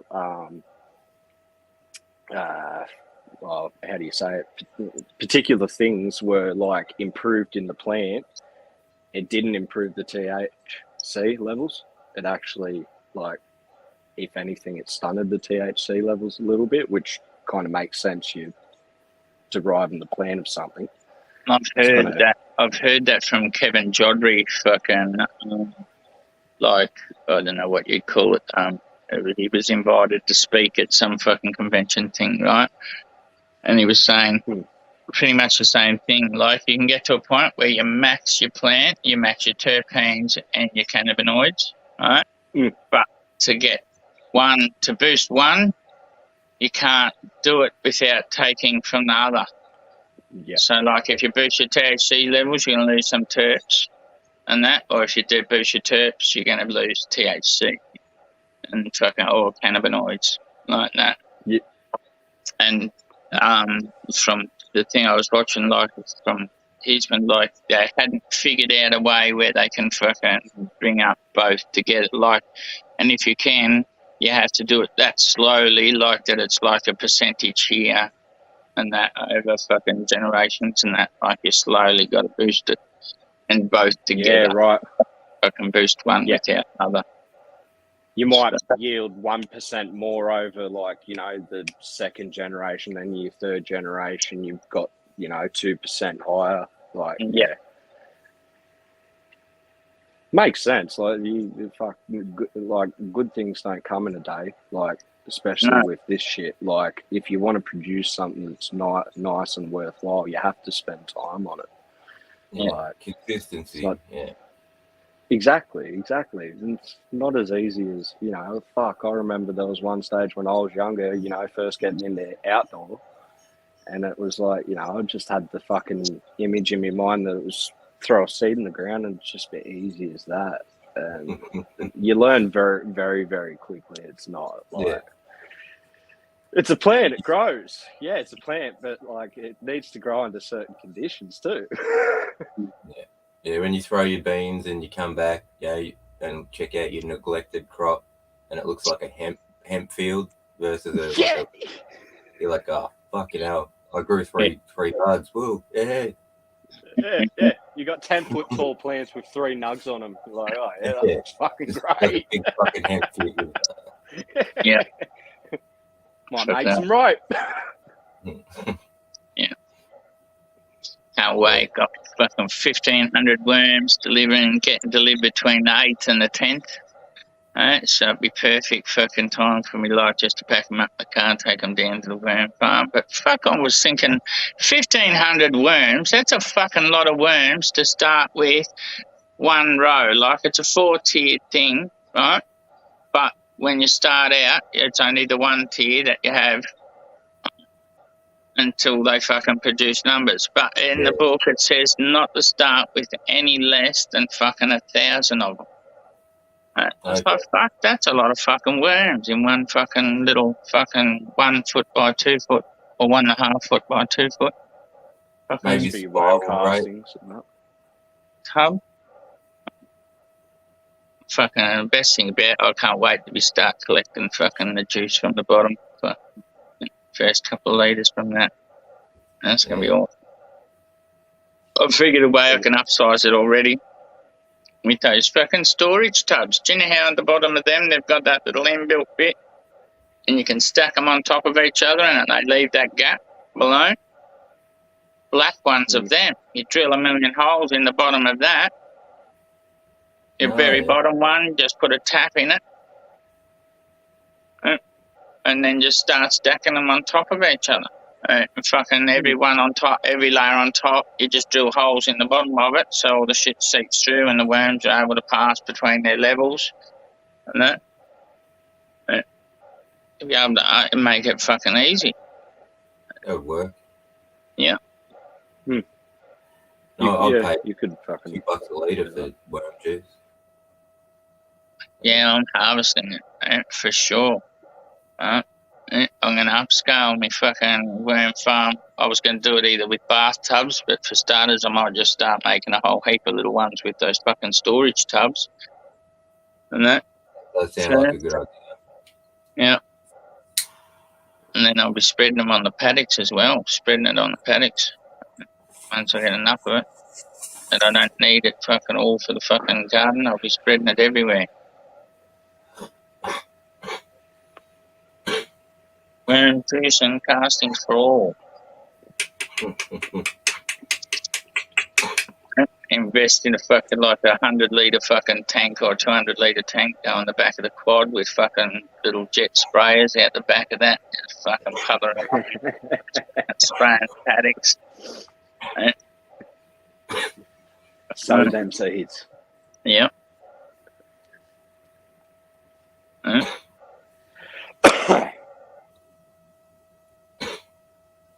might do something like that eventually. Haven't got it set up for it at the moment. Though. You can get worm farms off like it's easy to build actually, man. Like I thought about it, but the worm farm didn't cost that fuck all off eBay. Like it's called a worm cafe. 4-tier little thing. Most everything comes that you need in it, like, except for the fucking worms. Mm. It was easy. Can you use that shit? You can't use that shit with like fucking cocoa medium, can you? Yeah, you can. Can you? Yeah. You can use it on cocoa. Yeah, I'd put Would it be more of a slow release or? The juice is quite fast release, and you can thin it. Like you actually like mix something like fucking 500 ml with fucking 5 litres of water. Yep. Yep. So like, if you were to put it on straight, it's pretty strong. Put it on straight outdoor. And outdoor, you can go straight for sure. Yeah, but indoor, you want to water it down. Yeah, I figured that. Yeah, I wasn't sure how worm juice would go in fucking cocoa. Never tried it, to be honest. Yeah. Never tried anything. Just slowly really turn your cocoa into more like a living soil, because the fucking worms will actually eat cocoa. Like that's what actually comes in the worm farm to fucking start them out in. It's cocoa. Hmm. Yeah. Can get that going. Put them in that, Well, and then you just got- dump your scraps on top of that. And they eat cardboard, they eat every fucking thing. They're awesome. Other than onions and a couple of other veggies, you don't feed them. You don't feed them meat, onions, and fucking something else. Yeah, Some you other can Living soil though it tends to be a bit more acidic, doesn't it? So you need to have a higher pH, don't you? Or I didn't know about the onion. Yeah, I think Oh, they wow. just don't like onions. I always just throw them in there. I had no idea. I only knew that because I fucking read the book the other day.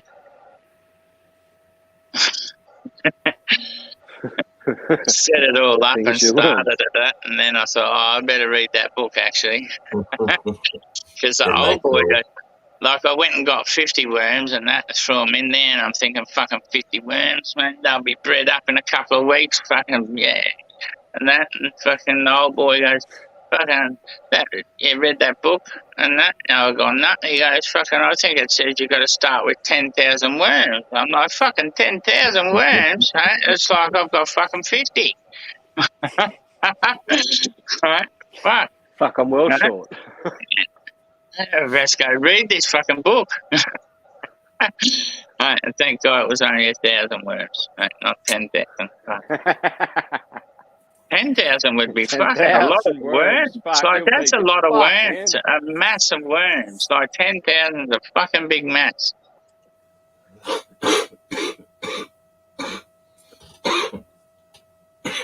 Yeah, probably a bucket. 20-litre bucket of worms.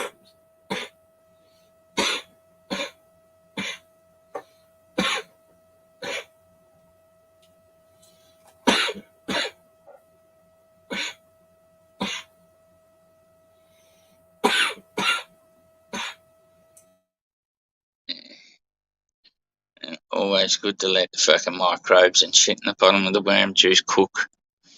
For a while.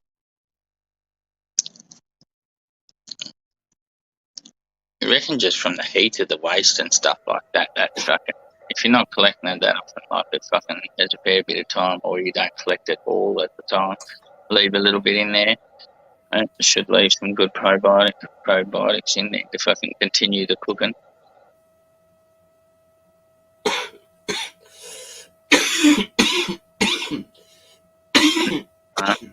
Yeah, I'm turning everything fucking as natural as I can. Fucking smoking. Fucking, I don't know how I'll go everything indoors and stuff like fucking inside. Whether I'll fucking fully go no-till indoors. But I'm definitely going to improve my fucking outdoor garden fucking flat out. Make this fucking lush as I can. The more you make it indoor like outdoor, the more bug problems I had. Yeah, yep.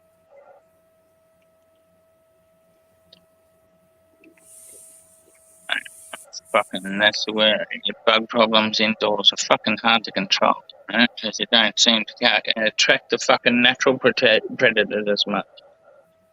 No. That's where you buy some ladybugs.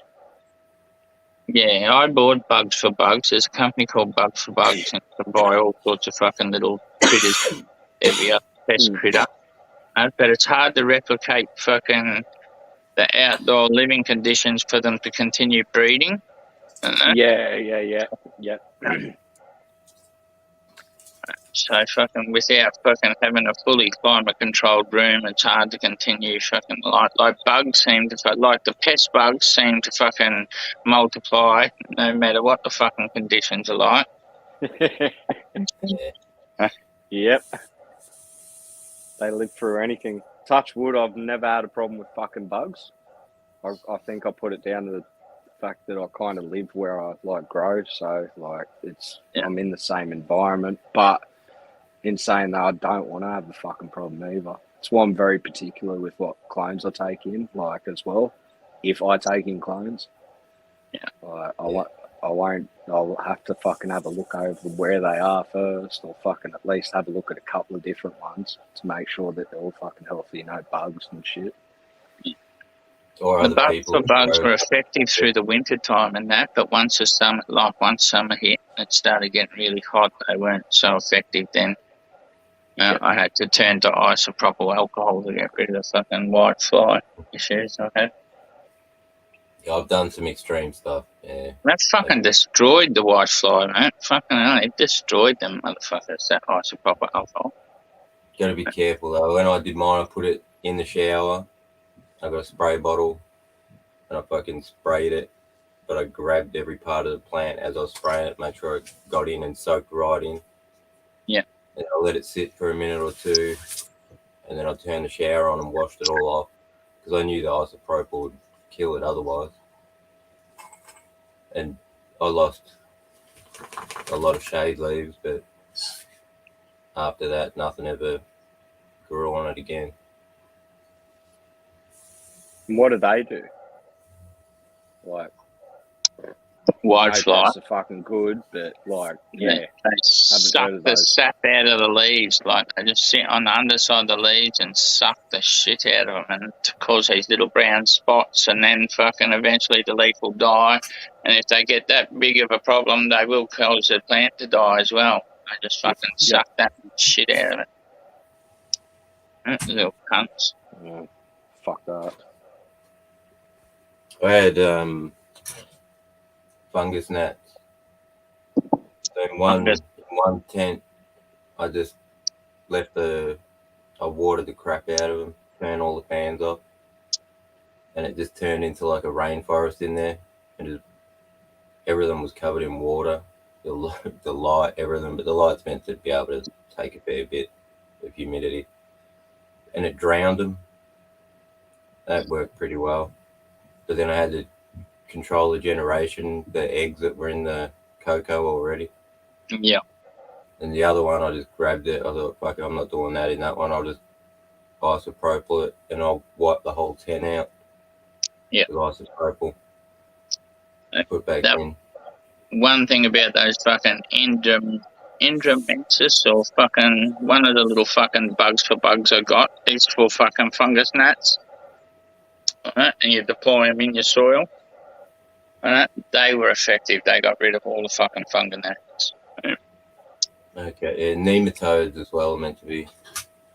Yeah, nematodes are good. Apparently. It's hard to get good. You don't get the ones off of fucking Amazon. They're fucking shit, apparently. Those nematodes. All right. Yeah. I never bothered buying. Pot Squatch got a fair few of them and fucking released them, did a video on it and that, and then fucking there was only 4 types of nematodes in there or something like that. They weren't real effective, and then he found the Canadian company, like that Australian company that's Bugs for Bugs, and that, similar to that. That did nematodes and fucking all sorts of things. So, Bugs for Bugs, I don't think they do nematodes. It's one thing I would like. Would be good if they had, but they have all these fucking tiny little wasps and shit that go around eating caterpillars and shit.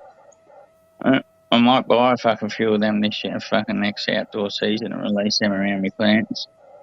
Yeah. Get rid of fucking caterpillars. I have wasps and shit out there. Because they're only tiny little wasps, like tiny little wasps, like fucking wouldn't be able to sting us or anything. No, they look like an ant, a flying ant or something. Almost, Yeah. Yep. I did once upon a time. To get that really quick, you don't use outdoor nutrients on indoor plants, cocoa especially. It's not designed for that. They survived, but I Yeah, just kept you see a wondering. lot of people still doing it. Well, the one with the power feed on it, that was the first one that I did indoor, and I was like, I'll do this shit for $9.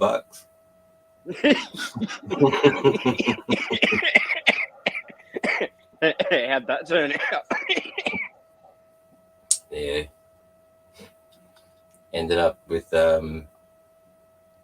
fucking the proper nutrients in the end.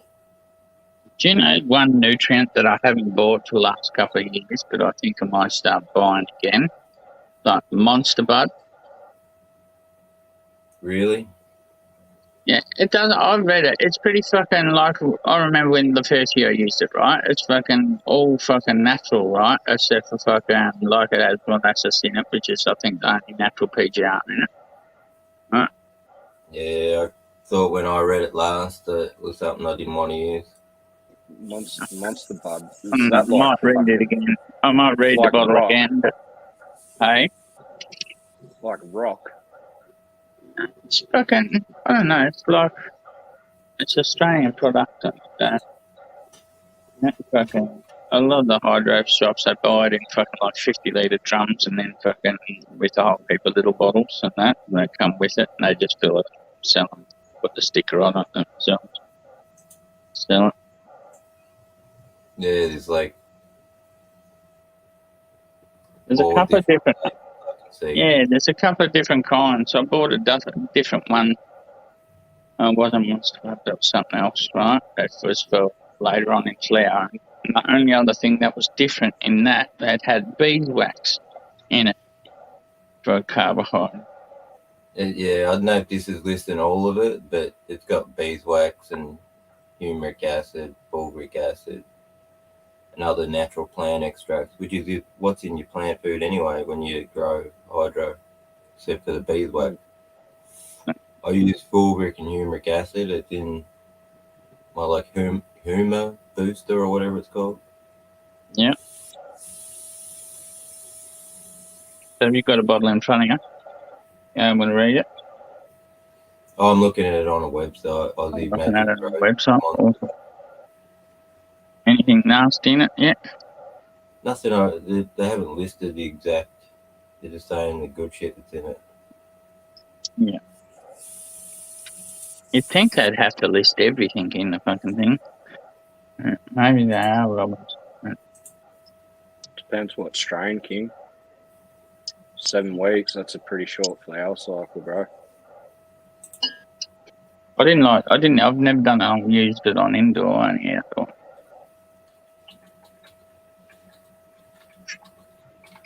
Seven weeks can happen. I had one go really early. He's probably 6 and a bit this year. It was weird. Mm.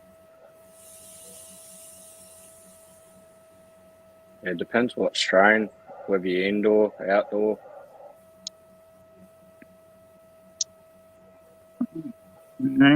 Check the fucking trichomes, King B, and they'll let you know whether she's ready.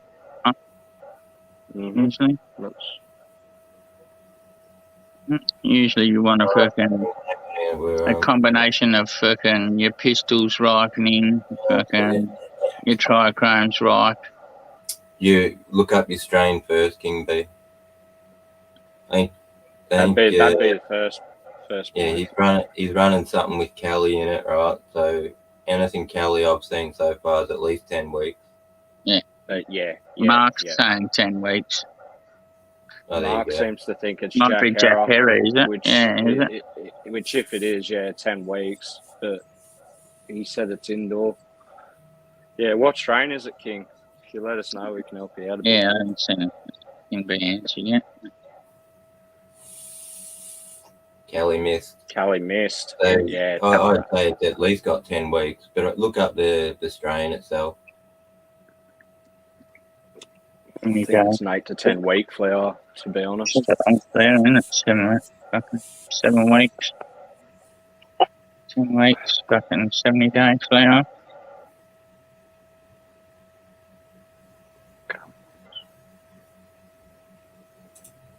Marky, encyclopedia. Yeah. He'll know. Yeah.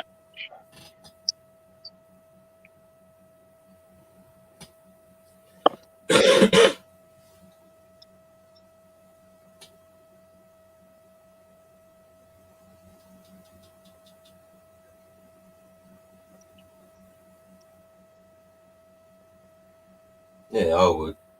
Just, again, if you can wait it out, it'd be, Yeah, I'd look it up. It'll say Kelly missed. It'll say how many days, weeks, roughly. And when it gets around there, to start looking.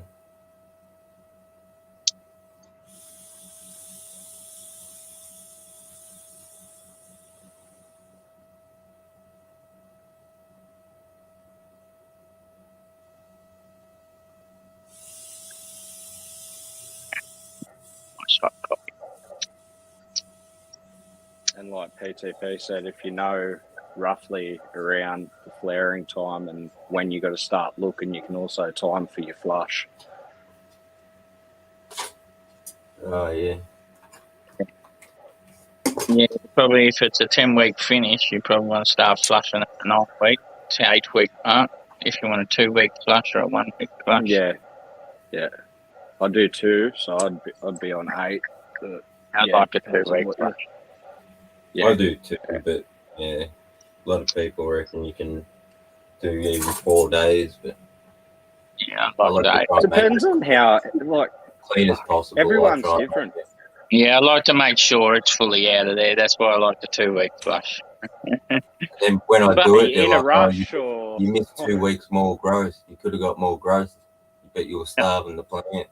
I'm like, no, it was just using what was in the media. And then I was just washing the excess out. Yep.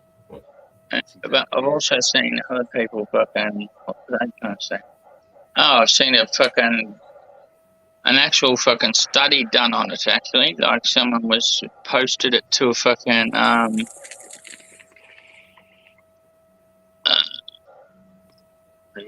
Discord group I'm in. Right, between flushing and non-flushing, and to see and the cunts looked at the plants afterwards under the microscope and shit like that to see whether there was anything, and I reckon there was no difference, and it doesn't need to happen. But I seen something similar to that as well, and that's where I heard the 4-day thing. Like, just feed the plant all the way up till you're about to pull it. It doesn't matter. I don't know. I reckon from my personal experience, I reckon it does crackle, snap, and pop if you don't fucking flush for 2 weeks. I prefer to flush it, yeah. Yeah, same. Especially if you're doing a whole plant dry as well. And if you're fucking only doing a 4-day or even running it up, you're leaching everything out of that main fucking trunk into all those branches and all those buds. can't be good for your lungs. 90 days. That's even got 12 weeks almost then. Well, 70 days. Between 70 and 90 days that Kelly missed. Yeah, That's a long Yeah. flat, isn't it? Jesus. Yeah. Yeah. Damn, King. If Might be you're in in some week trouble there. 7, so you want to Bit over halfway. start keep. Yeah, Yeah. If it goes 12 weeks, you might be only just over halfway. no, he's in week 7 of flower, so he's just over halfway there. Yeah.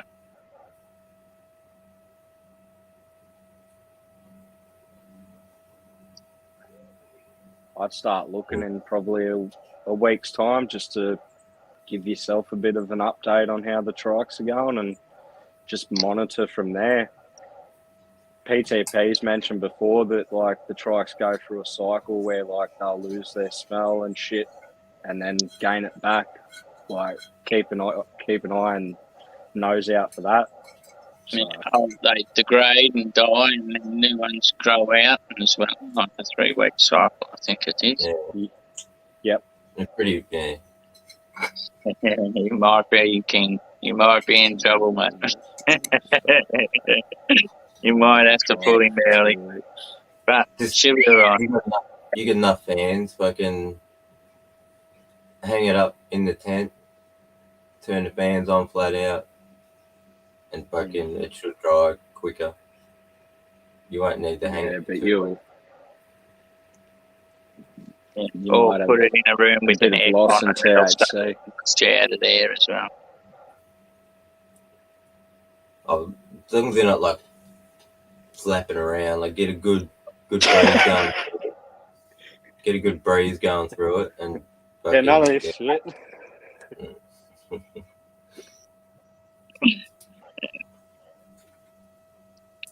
But no. Wonder whether Tassie went off to the gym today. He's always at the gym, isn't he? Yeah, it's definitely starting to think that way. It's one every day, every morning. Loaded up on the Super Saiyan before it. Yeah, I wonder if it was workout weed or not. Hook was saying at the end of it, towards the end of it, like he says it was a high energy. What day is it? Thursday or Friday? Friday. Friday, thought so. Just wondering whether we're going to the post office today and having a stick in a fucking somewhere after the weekend, or whether I'll worry about going. Just do it on Monday. Do it on Monday. Yeah.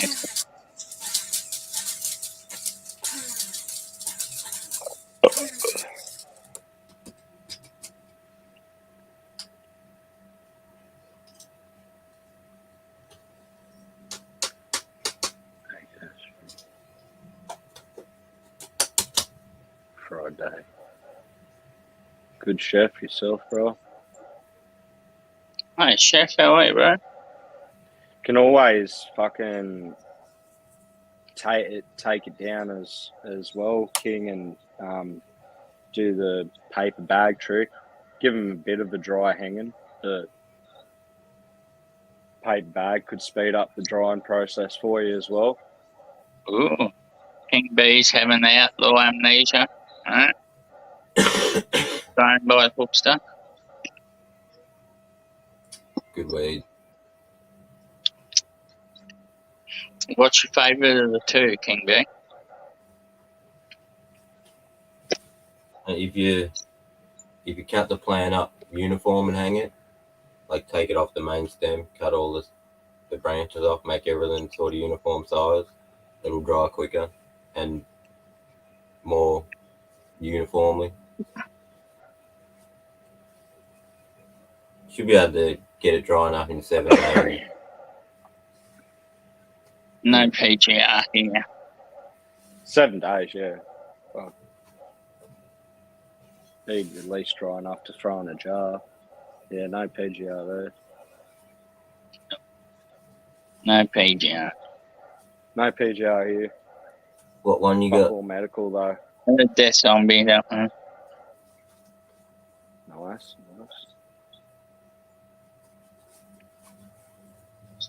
Death Zombie, I fucking seen that the other day. I was going through a seed bank. Yeah. Fuck. They gave me 20 freebies, 20 feminized freebies. Seeds Wasn't dab culture?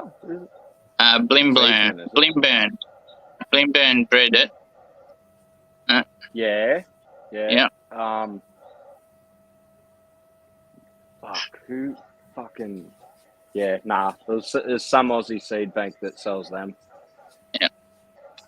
Fucking.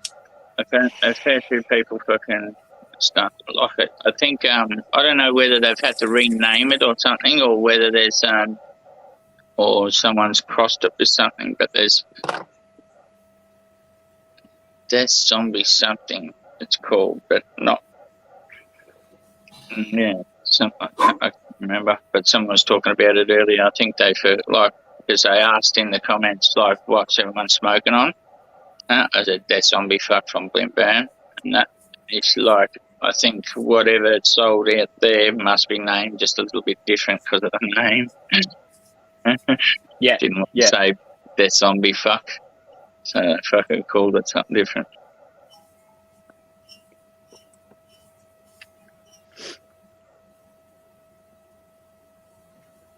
Outlaw Amnesia is very strong, apparently. Yeah, it's a good smoke. Fucking when I first grew it, I walked out and looked at it, and I thought it was full of spider webs. It was just trichome. The way the light was hitting. Yeah. Oh, fuck, spider mites.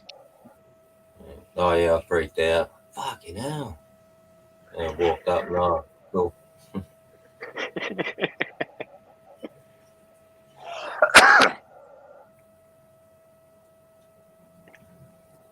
Yeah, I was told not to grow it outside, but it worked out.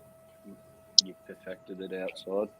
I think that's a good thing about Australia. I think nearly every Australian, even ones that are recommended not to be growing outdoors, grow outdoors well. Yeah. We got the climate for it. Definitely. Especially if you live in the right part that fucking is never really cold but never really fucking hot. Or if you don't have just a shitty fucking wet year that's flooding everywhere. Yeah. Yep. That as well. Definitely put a dent in a lot of people's years. Oh hell yeah. Yeah, I'll be doing probably my first outdoor grow in fucking many years. Well, at the end of this year, I'll fucking put it in, but hopefully this next season isn't as wet.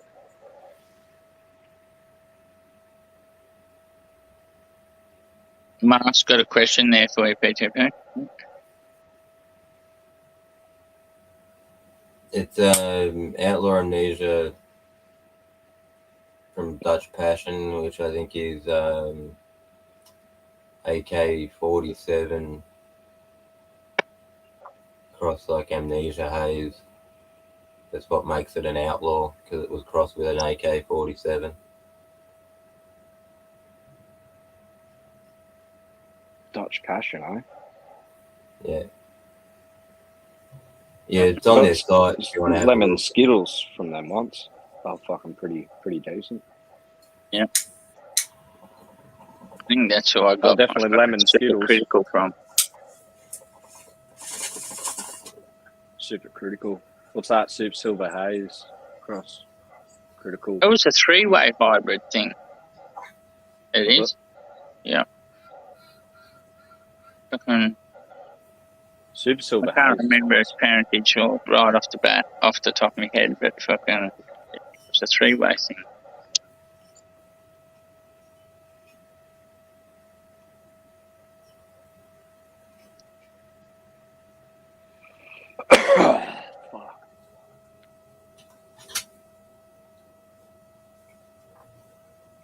hope this delivery comes today.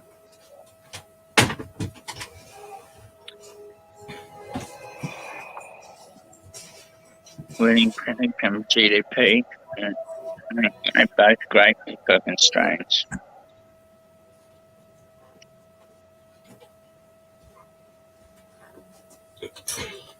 Yeah, Outlaw is a good one. Wedding cake I brewed me last season Great. indoor with. Strong terps. It was very nice. Very good smoke. What was that? Yield. Wedding cake. Wedding cake. Yeah. What a Very birthday nice cake. terps. Very, very trikey. Yeah. Sort of dark. Birthday cake. Yeah, it's What's that, birthday Chris? cake, but it smells like a shitty fucking wedding cake. Yeah. Not like a birthday cake. Too much white frosting. One of those ones, yeah.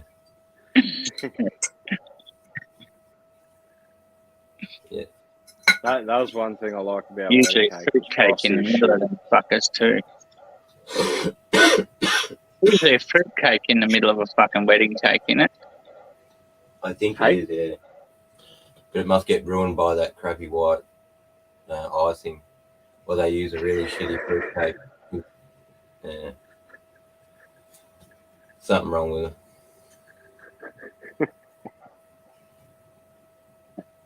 Strawberry pop. I want to get strawberry cough.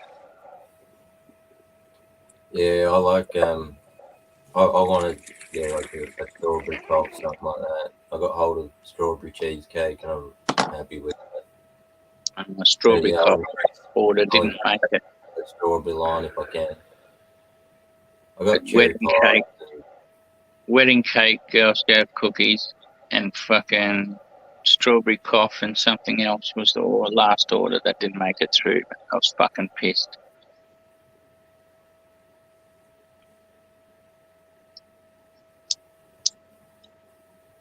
Cherry pie, cherry noir. I got a few different types of cherry ones. But I wasn't a big fan of it. It grew well, but I didn't like the taste of it.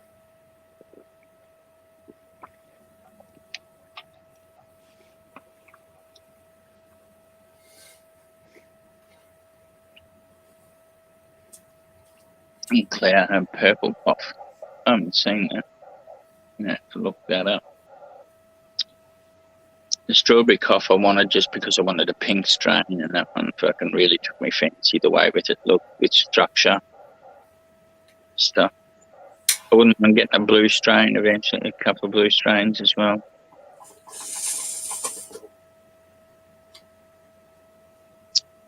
I think that Kelly Blue or something like that, and there's a Skywalker or something. I'd have to look at who the breeder was, because it could have even been Seedsman if they got hold of fucking a clone, or fucking whether they got hold of Dutch Passion seeds and bred with it. I'd have to have a look. It could even be Dutch Passion, maybe even too. The strawberry cough by Clark was fucking only clone, unless some cunt decided to feminise that. No, they were fem seeds though, so maybe some cunt did do that with a Cushman clone.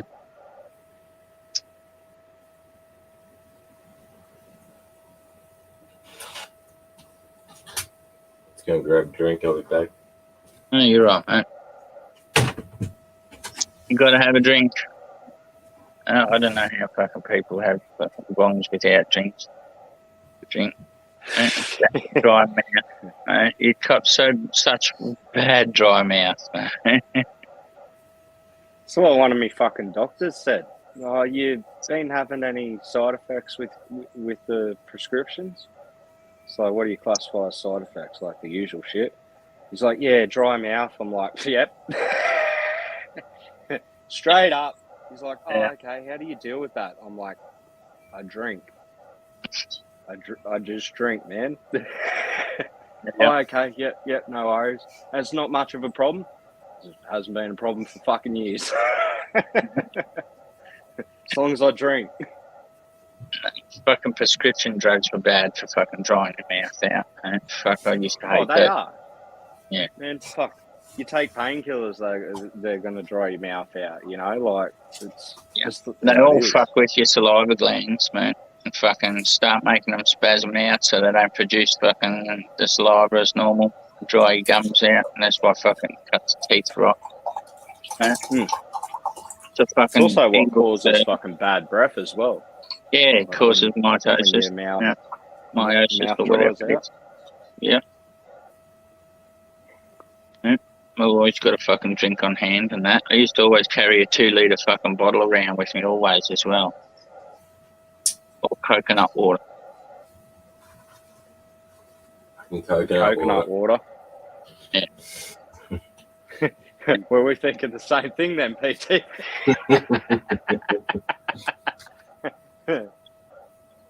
What's that go like?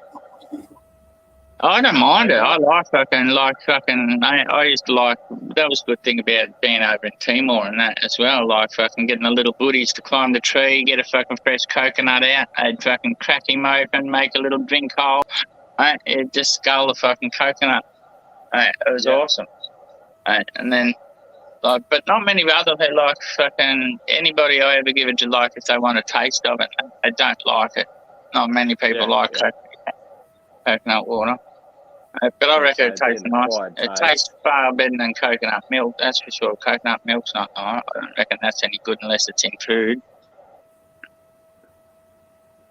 But fucking coconut water's alright. And one bonus, like fucking, there's a bonus for your woman for drinking coconut water. Yeah. True. It's high in potassium and fucking makes pineapple something juice. fucking yeah. Pineapple juice does the same thing too. Yeah, similar thing. Mrs. Palmer and her 5 daughters never complains for me, mate. So Yeah, I'm all sweet.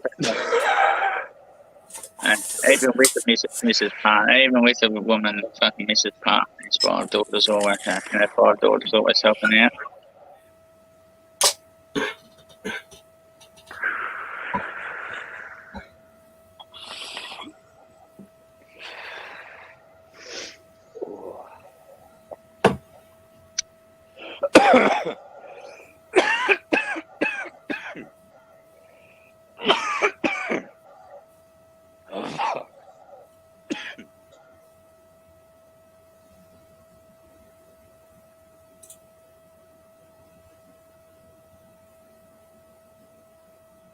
Degrees, motherfucker.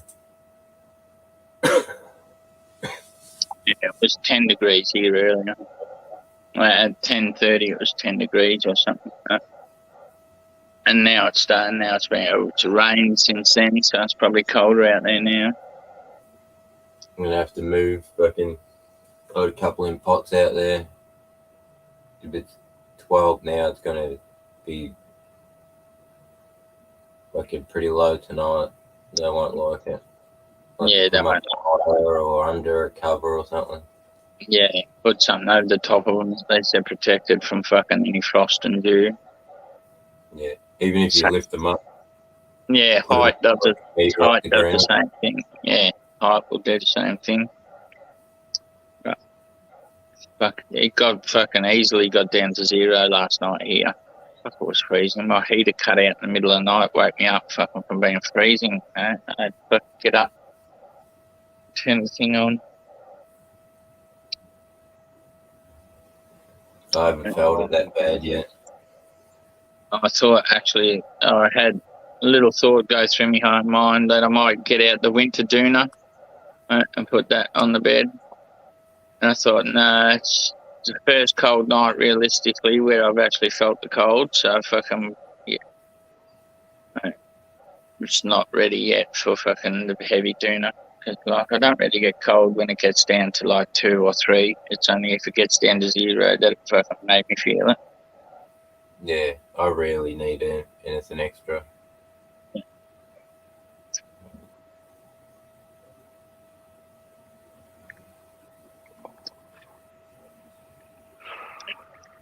It's a heated fucking. So then fucking reheat, let the heater, turned it on, fucking then fucking like I think. I don't know how long it was going, but it fucking cut out again. Woke me up fucking probably about 6 o'clock. Freezing again, fucking heater off. I fucking motherfucking thing. I don't know what's causing it. And I can't turn my heater above number 4 without it cutting itself off. Gas heater. Yeah. That there's going to be like a thermostat thing on it, like a thin, squiggly copper line with a fat copper tube. Little steel tube, yeah, down the bottom.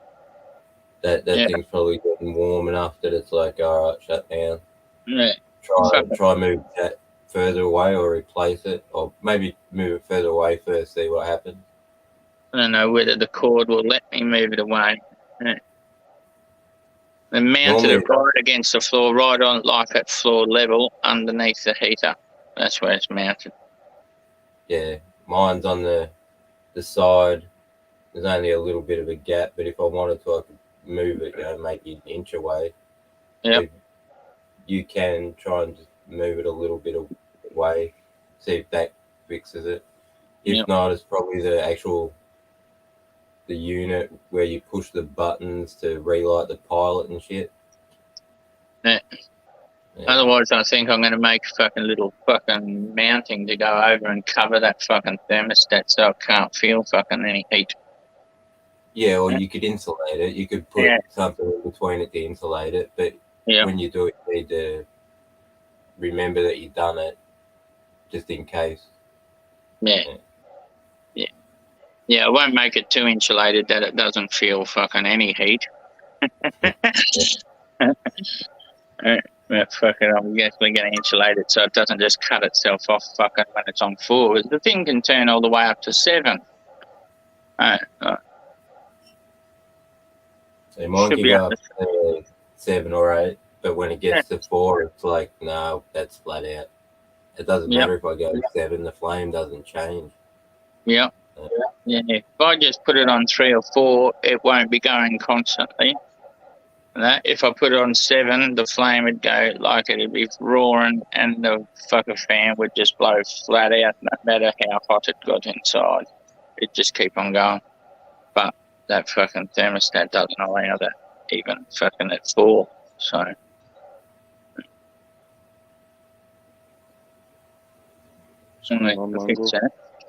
I better complain to the cunts already. There's nothing wrong with the heater other than the fucking thermostat's triggering it. That's what I check first. Yeah. So start with that. If that works, and it was that. So you buy one of them. They're pretty cheap. Yep. Maybe it's just the thermostat's a faulty motherfucker.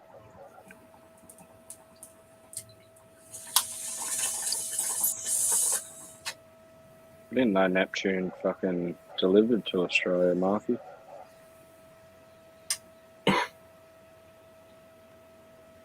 Clearwater genetics, though. Neptune. Not too bad. Clearwater, are they? They're pretty Clearwater, never heard of them. But fucking... Clearwater, I'm pretty sure they're decent breeders. Yep. Hey, Mongrel Sonar, how are you, bro? Sorry, I missed you. And that's not off topic for me. Yeah. Weed in it. Yep. Genetics. Type of strains they produce, Marky. You're pretty good with that. Throw up a couple of Clearwater. As only strains they're fucking known for, man.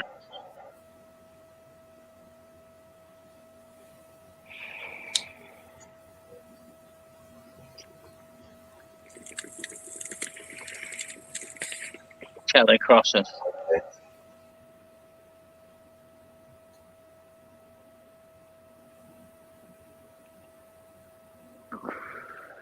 Kelly. Everyone seems to be going mad over fucking runts or Mac crosses and shit. Mac. Yeah. And Mac seems to be, I don't know why, Mac seems to be hard to get. The people I've heard who've got it from clones. Yep.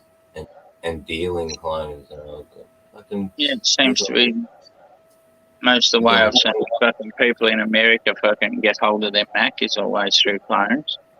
Yeah. I know Marky got a couple of Mac seeds. Cookies or something like that. Yep.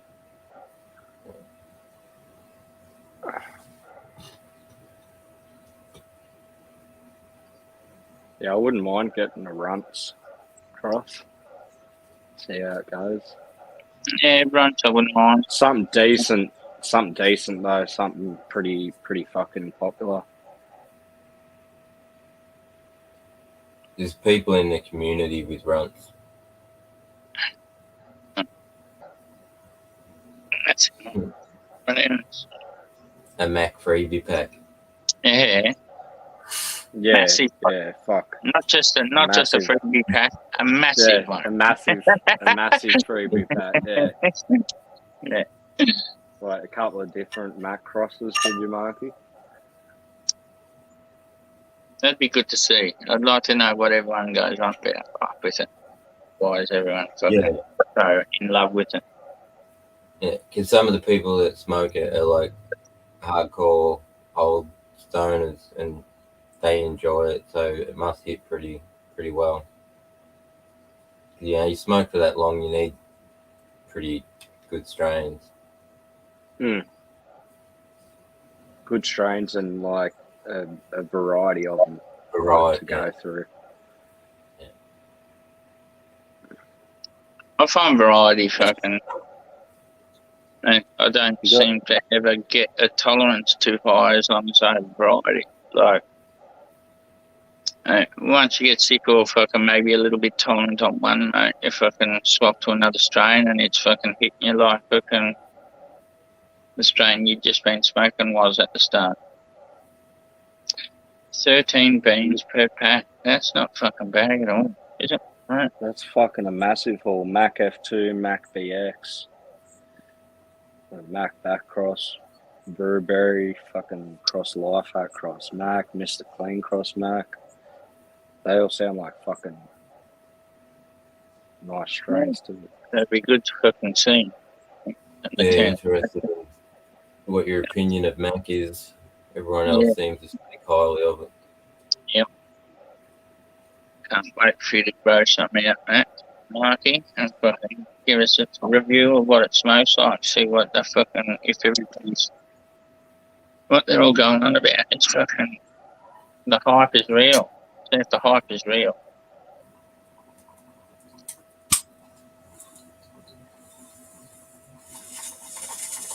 Yeah, grow up, Marky. I'll be excited about that because I'll get the taste test. Catch your camo. Have a good day, mate. Latest camo. That was a freebie with mine. Thought it was like 600 USD. Shit. What's that, like fucking 800 something? Fuck. 9 almost. 9. That's a fucking seed haul though. They'd be some good genetics knowing him.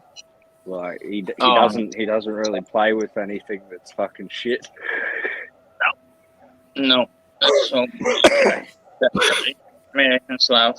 I'm sure I'll hear about them. Yeah. I was thinking fucking. You too, Camo. Catch you, brother.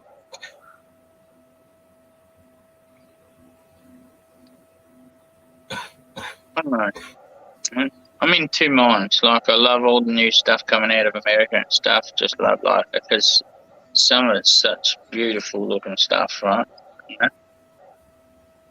But I reckon surely with some of the fucking older genetics that we've had here fucking since the 80s and with today's growing techniques, we could make just fucking as good and look just as good.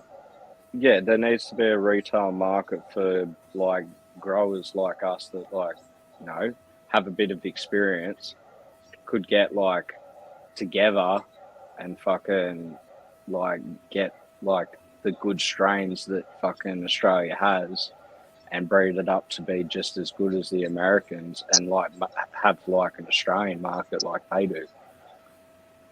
Yeah, make them envious of ours. Not Yeah, like where we you've are of theirs.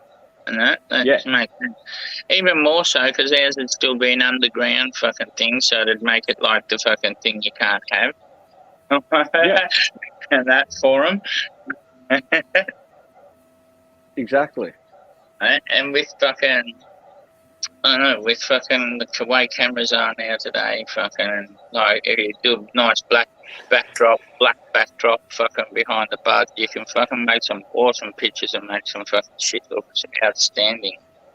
A few posts of those on fucking Instagram, fucking, The right lighting and setup. Yeah. fucking.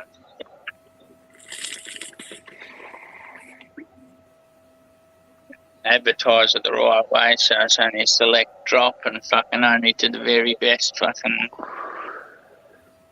people in America that you'd send it to, or fucking if you've got some people like people you trust or you're over there already, got a good relationship that you know that grow good, send them fucking some beer. They have a good network over there. And just to spread it, but without like. You'd have to make it so they could, like, all those cunts that work, like Kyle Bushman and shit with the fucking crap that they bring out, like, it's only by clone, right? Unless the person who buys a clone and wonder whether it's conditions they have to sign or something like that if they buy a clone from him, that they're not allowed to breed it or something like that, because otherwise fucking cunts genetics get out about and everywhere.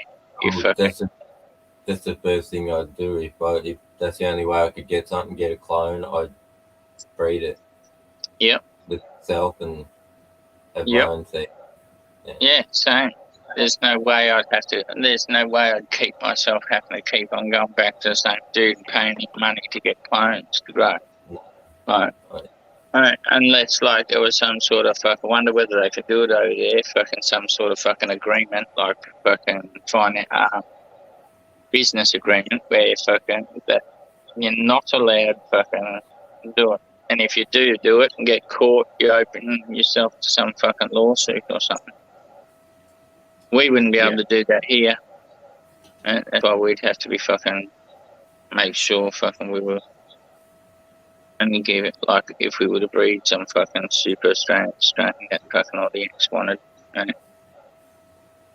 We'd have to only be able to fucking limit it to people we trusted over there that wouldn't rip you off. I think that's how it would Right, more work.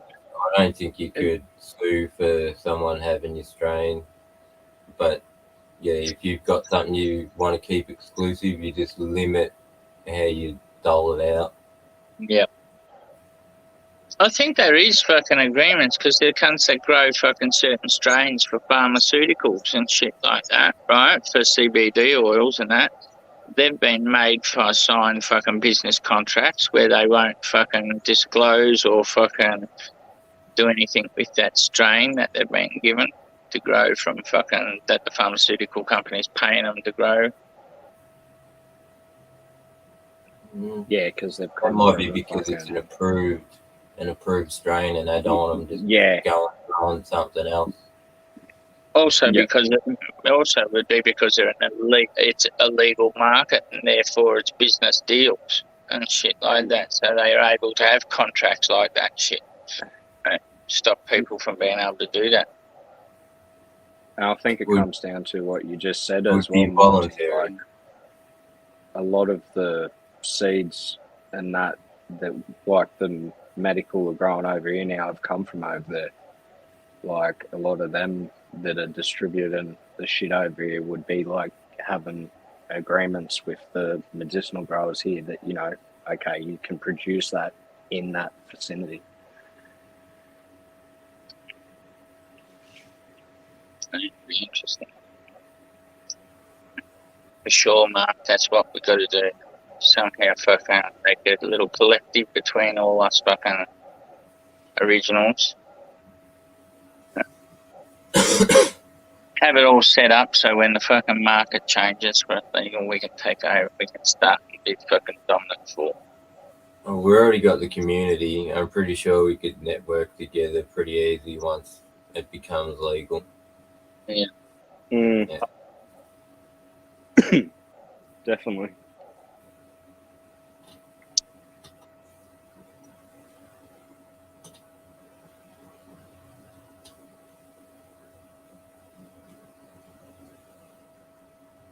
Yeah, we got people from all over the place. Yeah. All over the world.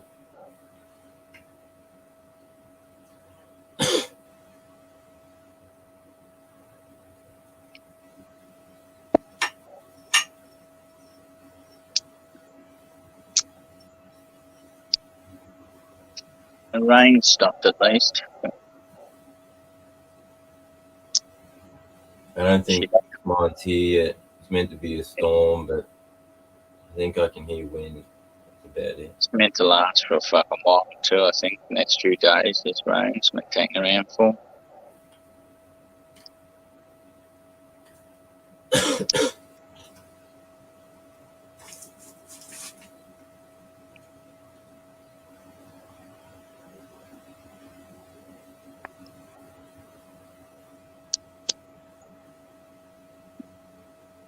Fucking, you still heading out to go shopping? Hey, You still gonna head out to go shopping? yeah, I gotta head out. Fucking go down the street. Fucking do a little bit. Oh, glad I got it done. Hey, fair, how are you, man? That's fair. That way, bro.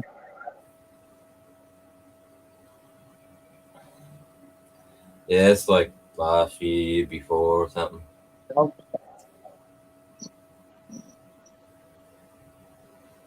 Outlaw Amnesia there. Outlaw Amnesia.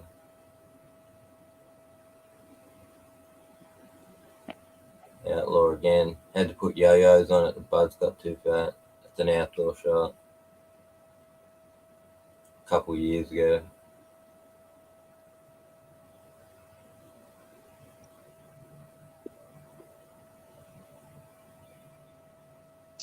Re-veg. Don't stop it. Get out. You don't no need to be getting a shot, mate. No. And died. Yeah. And mine was getting close to dying too, had them. I just caught it.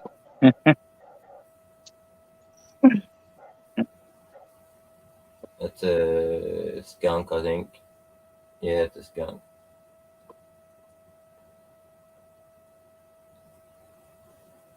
Outlaw. What's that? Skunk. Skunk. More skunk.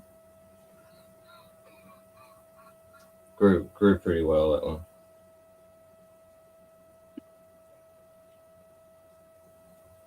Healthy all the way through. Pretty been up too fair.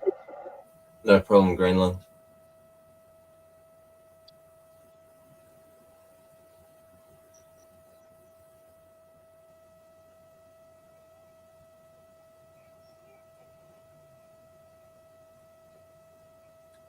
YouTube does choose a lot, especially with your camera on. Actually, it chews a lot faster with your camera on. You been smoking any of your homegrown food? Yeah, fair. What are you doing with that?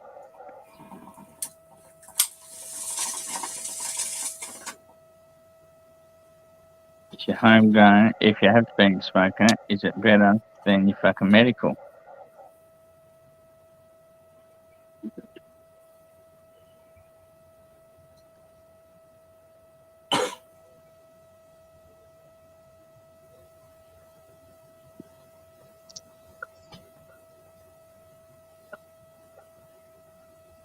Yeah, I'm pretty lit. I was pretty stoned ages ago, actually. Same. It's like keep smoking. It's like a social thing or something. Yep. It definitely is a social thing. Do it. Someone else has one if you're much fun to do. I just can't help myself but to keep on smoking until the bowl's empty too. Yeah, I've probably still got 2 in there, I think. I fucking gave someone a bowl of hash. They fucking forgot when they tipped their weed out. It was in the bottom with the rest of their weed. They thought it was a bud. Just mulled up.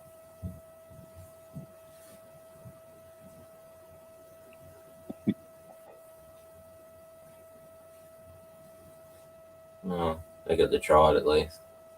Yep. Didn't know until they hit the first one what was going on.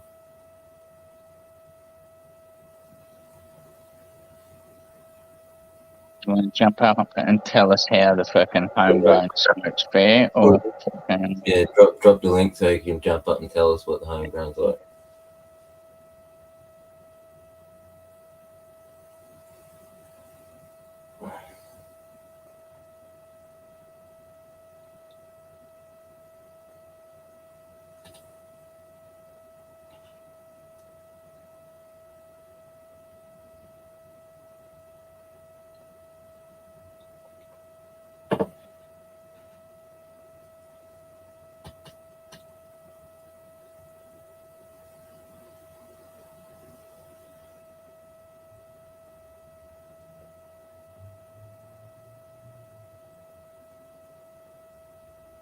Yeah, it does smell good.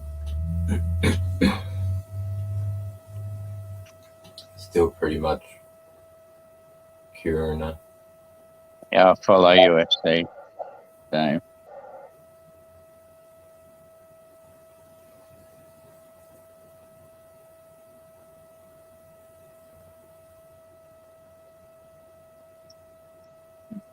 It's not a massively potent strain, but it was just like one of my favorite smelling strains. And I knew it was like a faster growing plant. Yep. He was already sort of running late. So. not as strong as your medical. Yeah. The site says it's 12%. Yep. But depending on grower as well. Yeah. But the terpene profile of it is like I think they call it Shiva or something like that. It's just really, really pleasant. Yep. Yeah.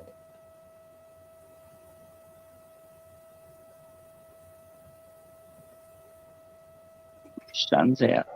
Typical Victoria, all 4 seasons in one day.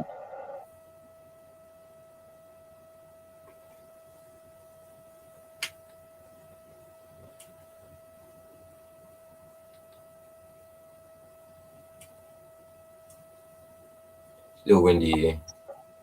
I don't think there's any wind. I can't hear it. Not blowing the fucking awnings.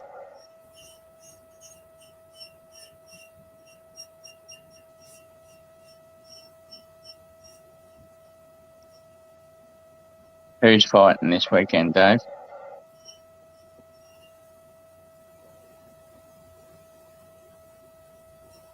Brothers UFC nut.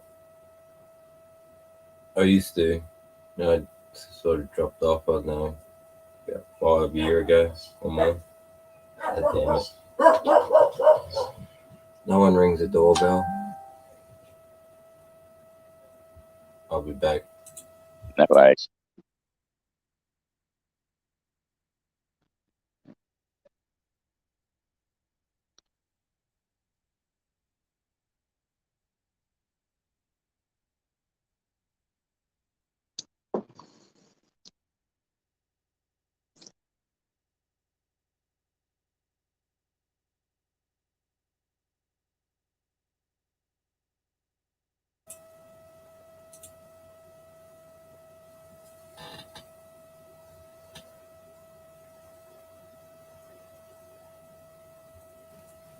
It depends who's fighting whether I watch it though. In fact, Yeah, well, I watch it most weekends, but it depends who's fighting. I think.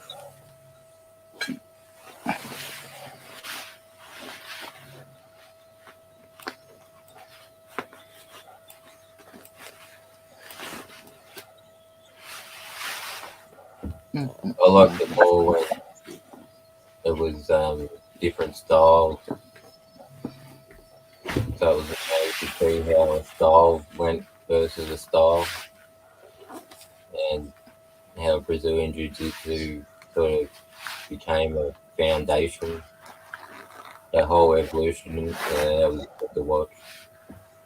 And then, I continued to watch it for a long while after that, but then it sort of became this same thing. Everyone knows the same sort of thing. Or they'll train the same sort of thing. Yeah. So it's the ultimate now, eh? Yeah, that's why it is mixed martial arts, I suppose. You can know every single martial arts and be good at them. Oh yeah, it did great things for fighting and fighting styles. Yeah. Rather than one group of people saying this is better than that, everyone understands now that the more you know, the better it is. Who's Ferguson fighting? Geith or Chandler, something like that. So.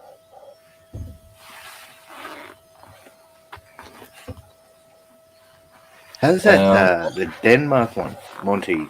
I forgot his name. Was it Denmark? This is a Scandinavian fella who was really good. 2 months ago you were mentioning. He's Estonian, I think he is. Chika Chikatsi or whatever. Yeah, I think that was the one. Yeah. What's that, Eastern European? Yeah.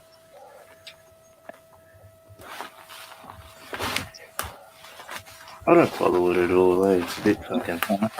That dude fucking got the beat down that fight. I was surprised. Yeah.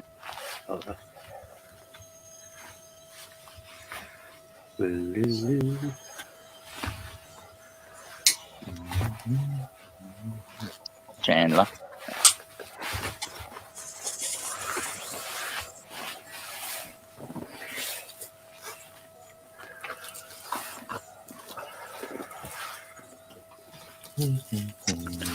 Chandler showed he's got a bit of a chin in that last fight, but I don't know whether he's got the skills to fucking fight Ferguson that well. No. Ferguson's a little bit better all-round fighter. Chandler's a wrestler though too, isn't he? I think he chose to stand and bang that last fight. And they're saying Ross and Joey are the best, all right? Oliveira. Chandler from Friends, Ross and Joey.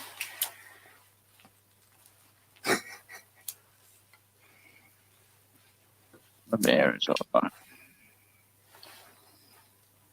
Chikatsi or whatever his name. That should be a good fight.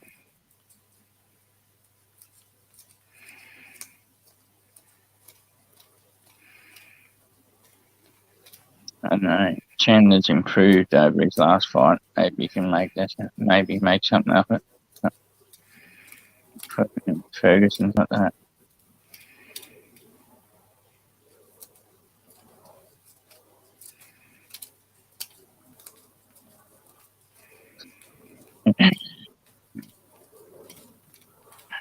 Landscape, yeah.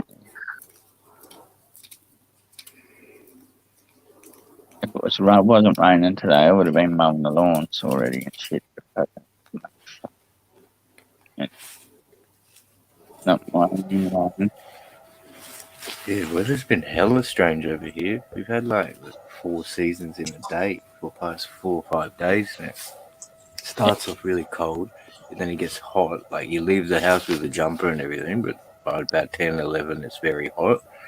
and then maybe one. Like yesterday started hailing in the city. From one suburb to the next, it was sunny and then hail in the city. It's very strange. And today it woke up, it's all rain. It's all muggy and raining. It'll probably go away in a couple of hours. Though. It's not this morning. This morning was cold. It was freezing cold, but it was sunny. Right? Once the fucking sun broke out through the coldness. And then fucking all of a sudden this cloud come over and it started raining. And 5 minutes ago it had rain, and now it's all fucking cloudy and overcast again, like it's going to rain. Yeah, that's fucking shit. And the good thing is there's no wind.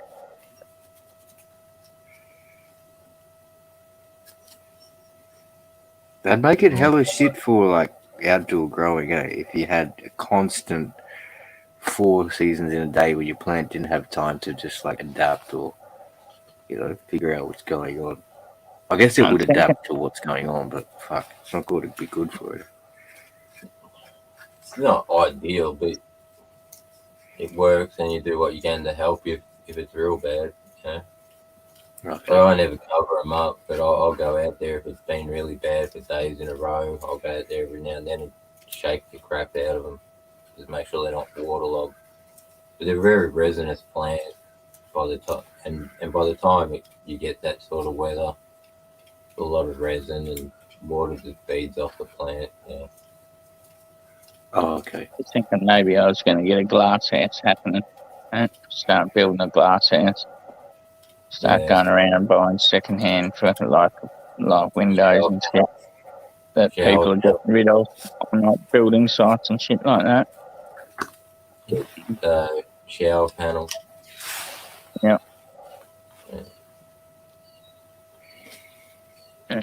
It'd be a good way to fucking cheat cheat the winter anyway.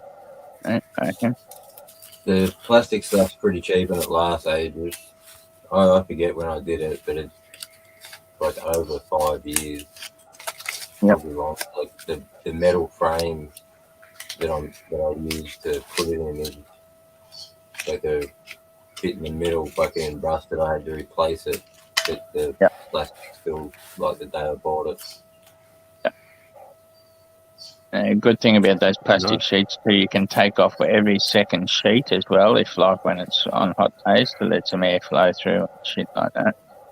I built in a bit of a vent system in the roof because I put the roof on like a bit of a heat, so water would run, and then on the front of that, I can open and close it to let excess air. That's why I wouldn't mind scavenging some old windows as well, just because they're good to be able to open and that, to let air in and out. Just put them into some, like 1 or 2 windows on the side somewhere. To do that. The rest can be all closed in with those plastic sheets.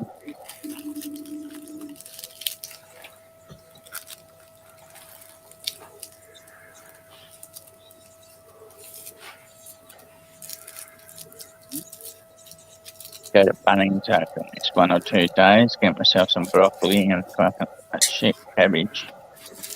All the winter veggies to put in.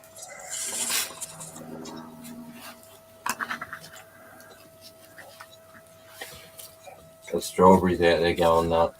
I got silver beet and parsley, celery. We had silver beet, but the fucking cow got to it.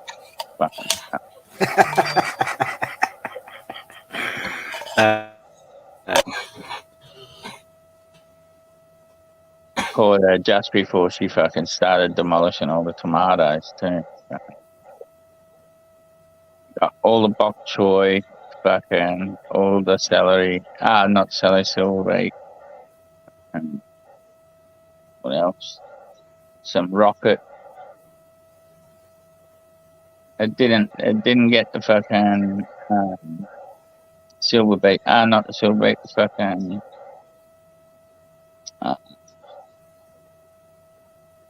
beetroot. That's what I'm looking for. I don't have any beetroot anymore. Fucking silver beet sort of took over everything. Yep.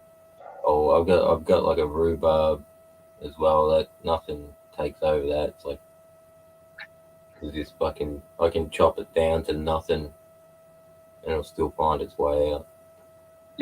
Rhubarb's the next thing to fucking plant and stuff. I'll get myself a couple more bathtubs though to extend the garden. Veggie garden. I need some more IBCs to extend the aquaponics, and I Yep. want to get a rainwater storage.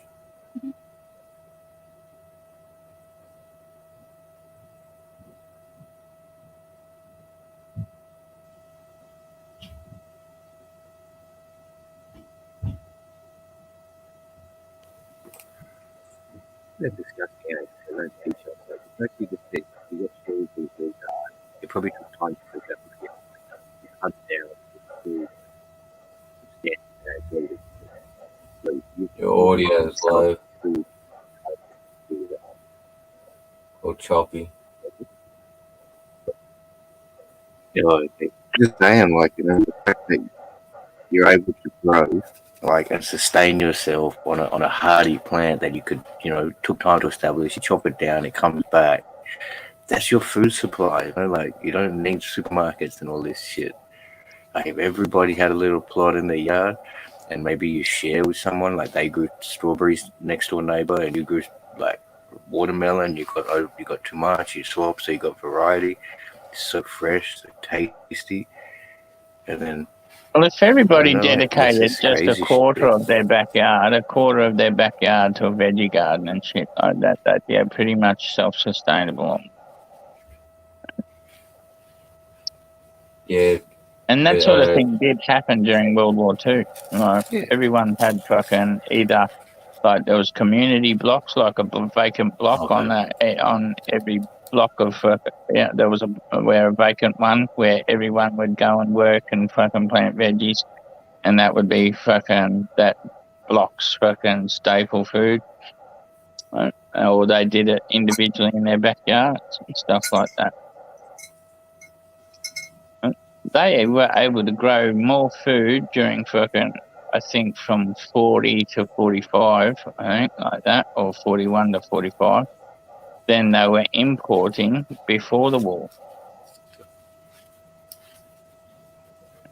So fucking realistically, like only a couple of things that they couldn't, like rubber and shit like that, and metals, certain metals and that, like Britain isn't able to produce, so those things would have had to keep on being imported. Right? But like there was no way Germany would have been able to starve Britain to death by sinking fucking the convoys with their U-boats, like was their fucking strategy to do, because they were able to produce more food fucking than they were before the war, just by everyone fucking making gardens in their backyards and fucking communal gardens on the block within the housing estate areas. Good idea to grow what That's you can. insane. Even little herb gardens on windowsills in your house. Fucking Yep. Herb garden, like all the herbs I plant around the edge of the bathtubs and that, and the veggies go in rows in the the bathtub. food is just so much. It's always better when you grow it. Always better. And grow it yourself. When you only But even like fresh meat too, stuff like that. from the farm, fresh chicken, fresh goat, like so much better. Fresh fish.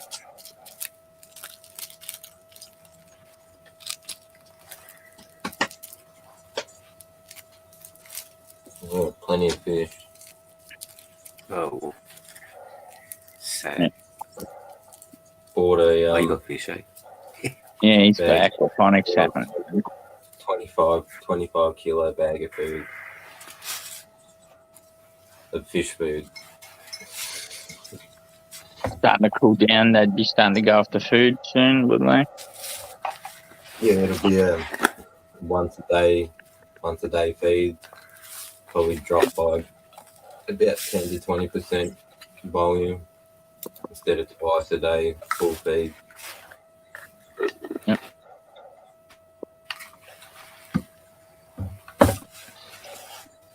Have you ever put any fish in there to eat that you can take out of the aquaponic to then maybe eat if you want to?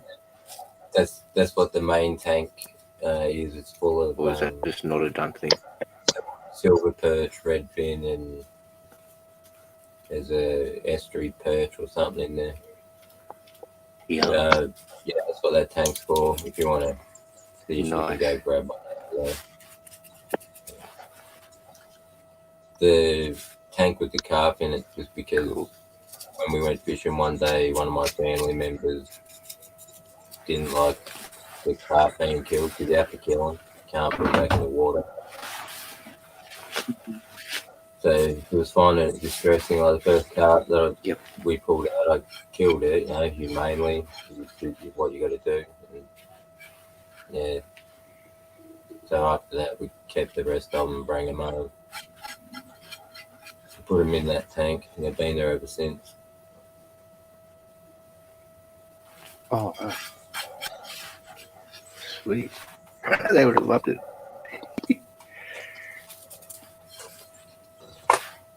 Yeah, they fertilize. I better get going. I gotta get out of here. Let's do some. Yeah, okay. Well, it's not in this stream too. And if we can maybe go for 2.5 hours or so now.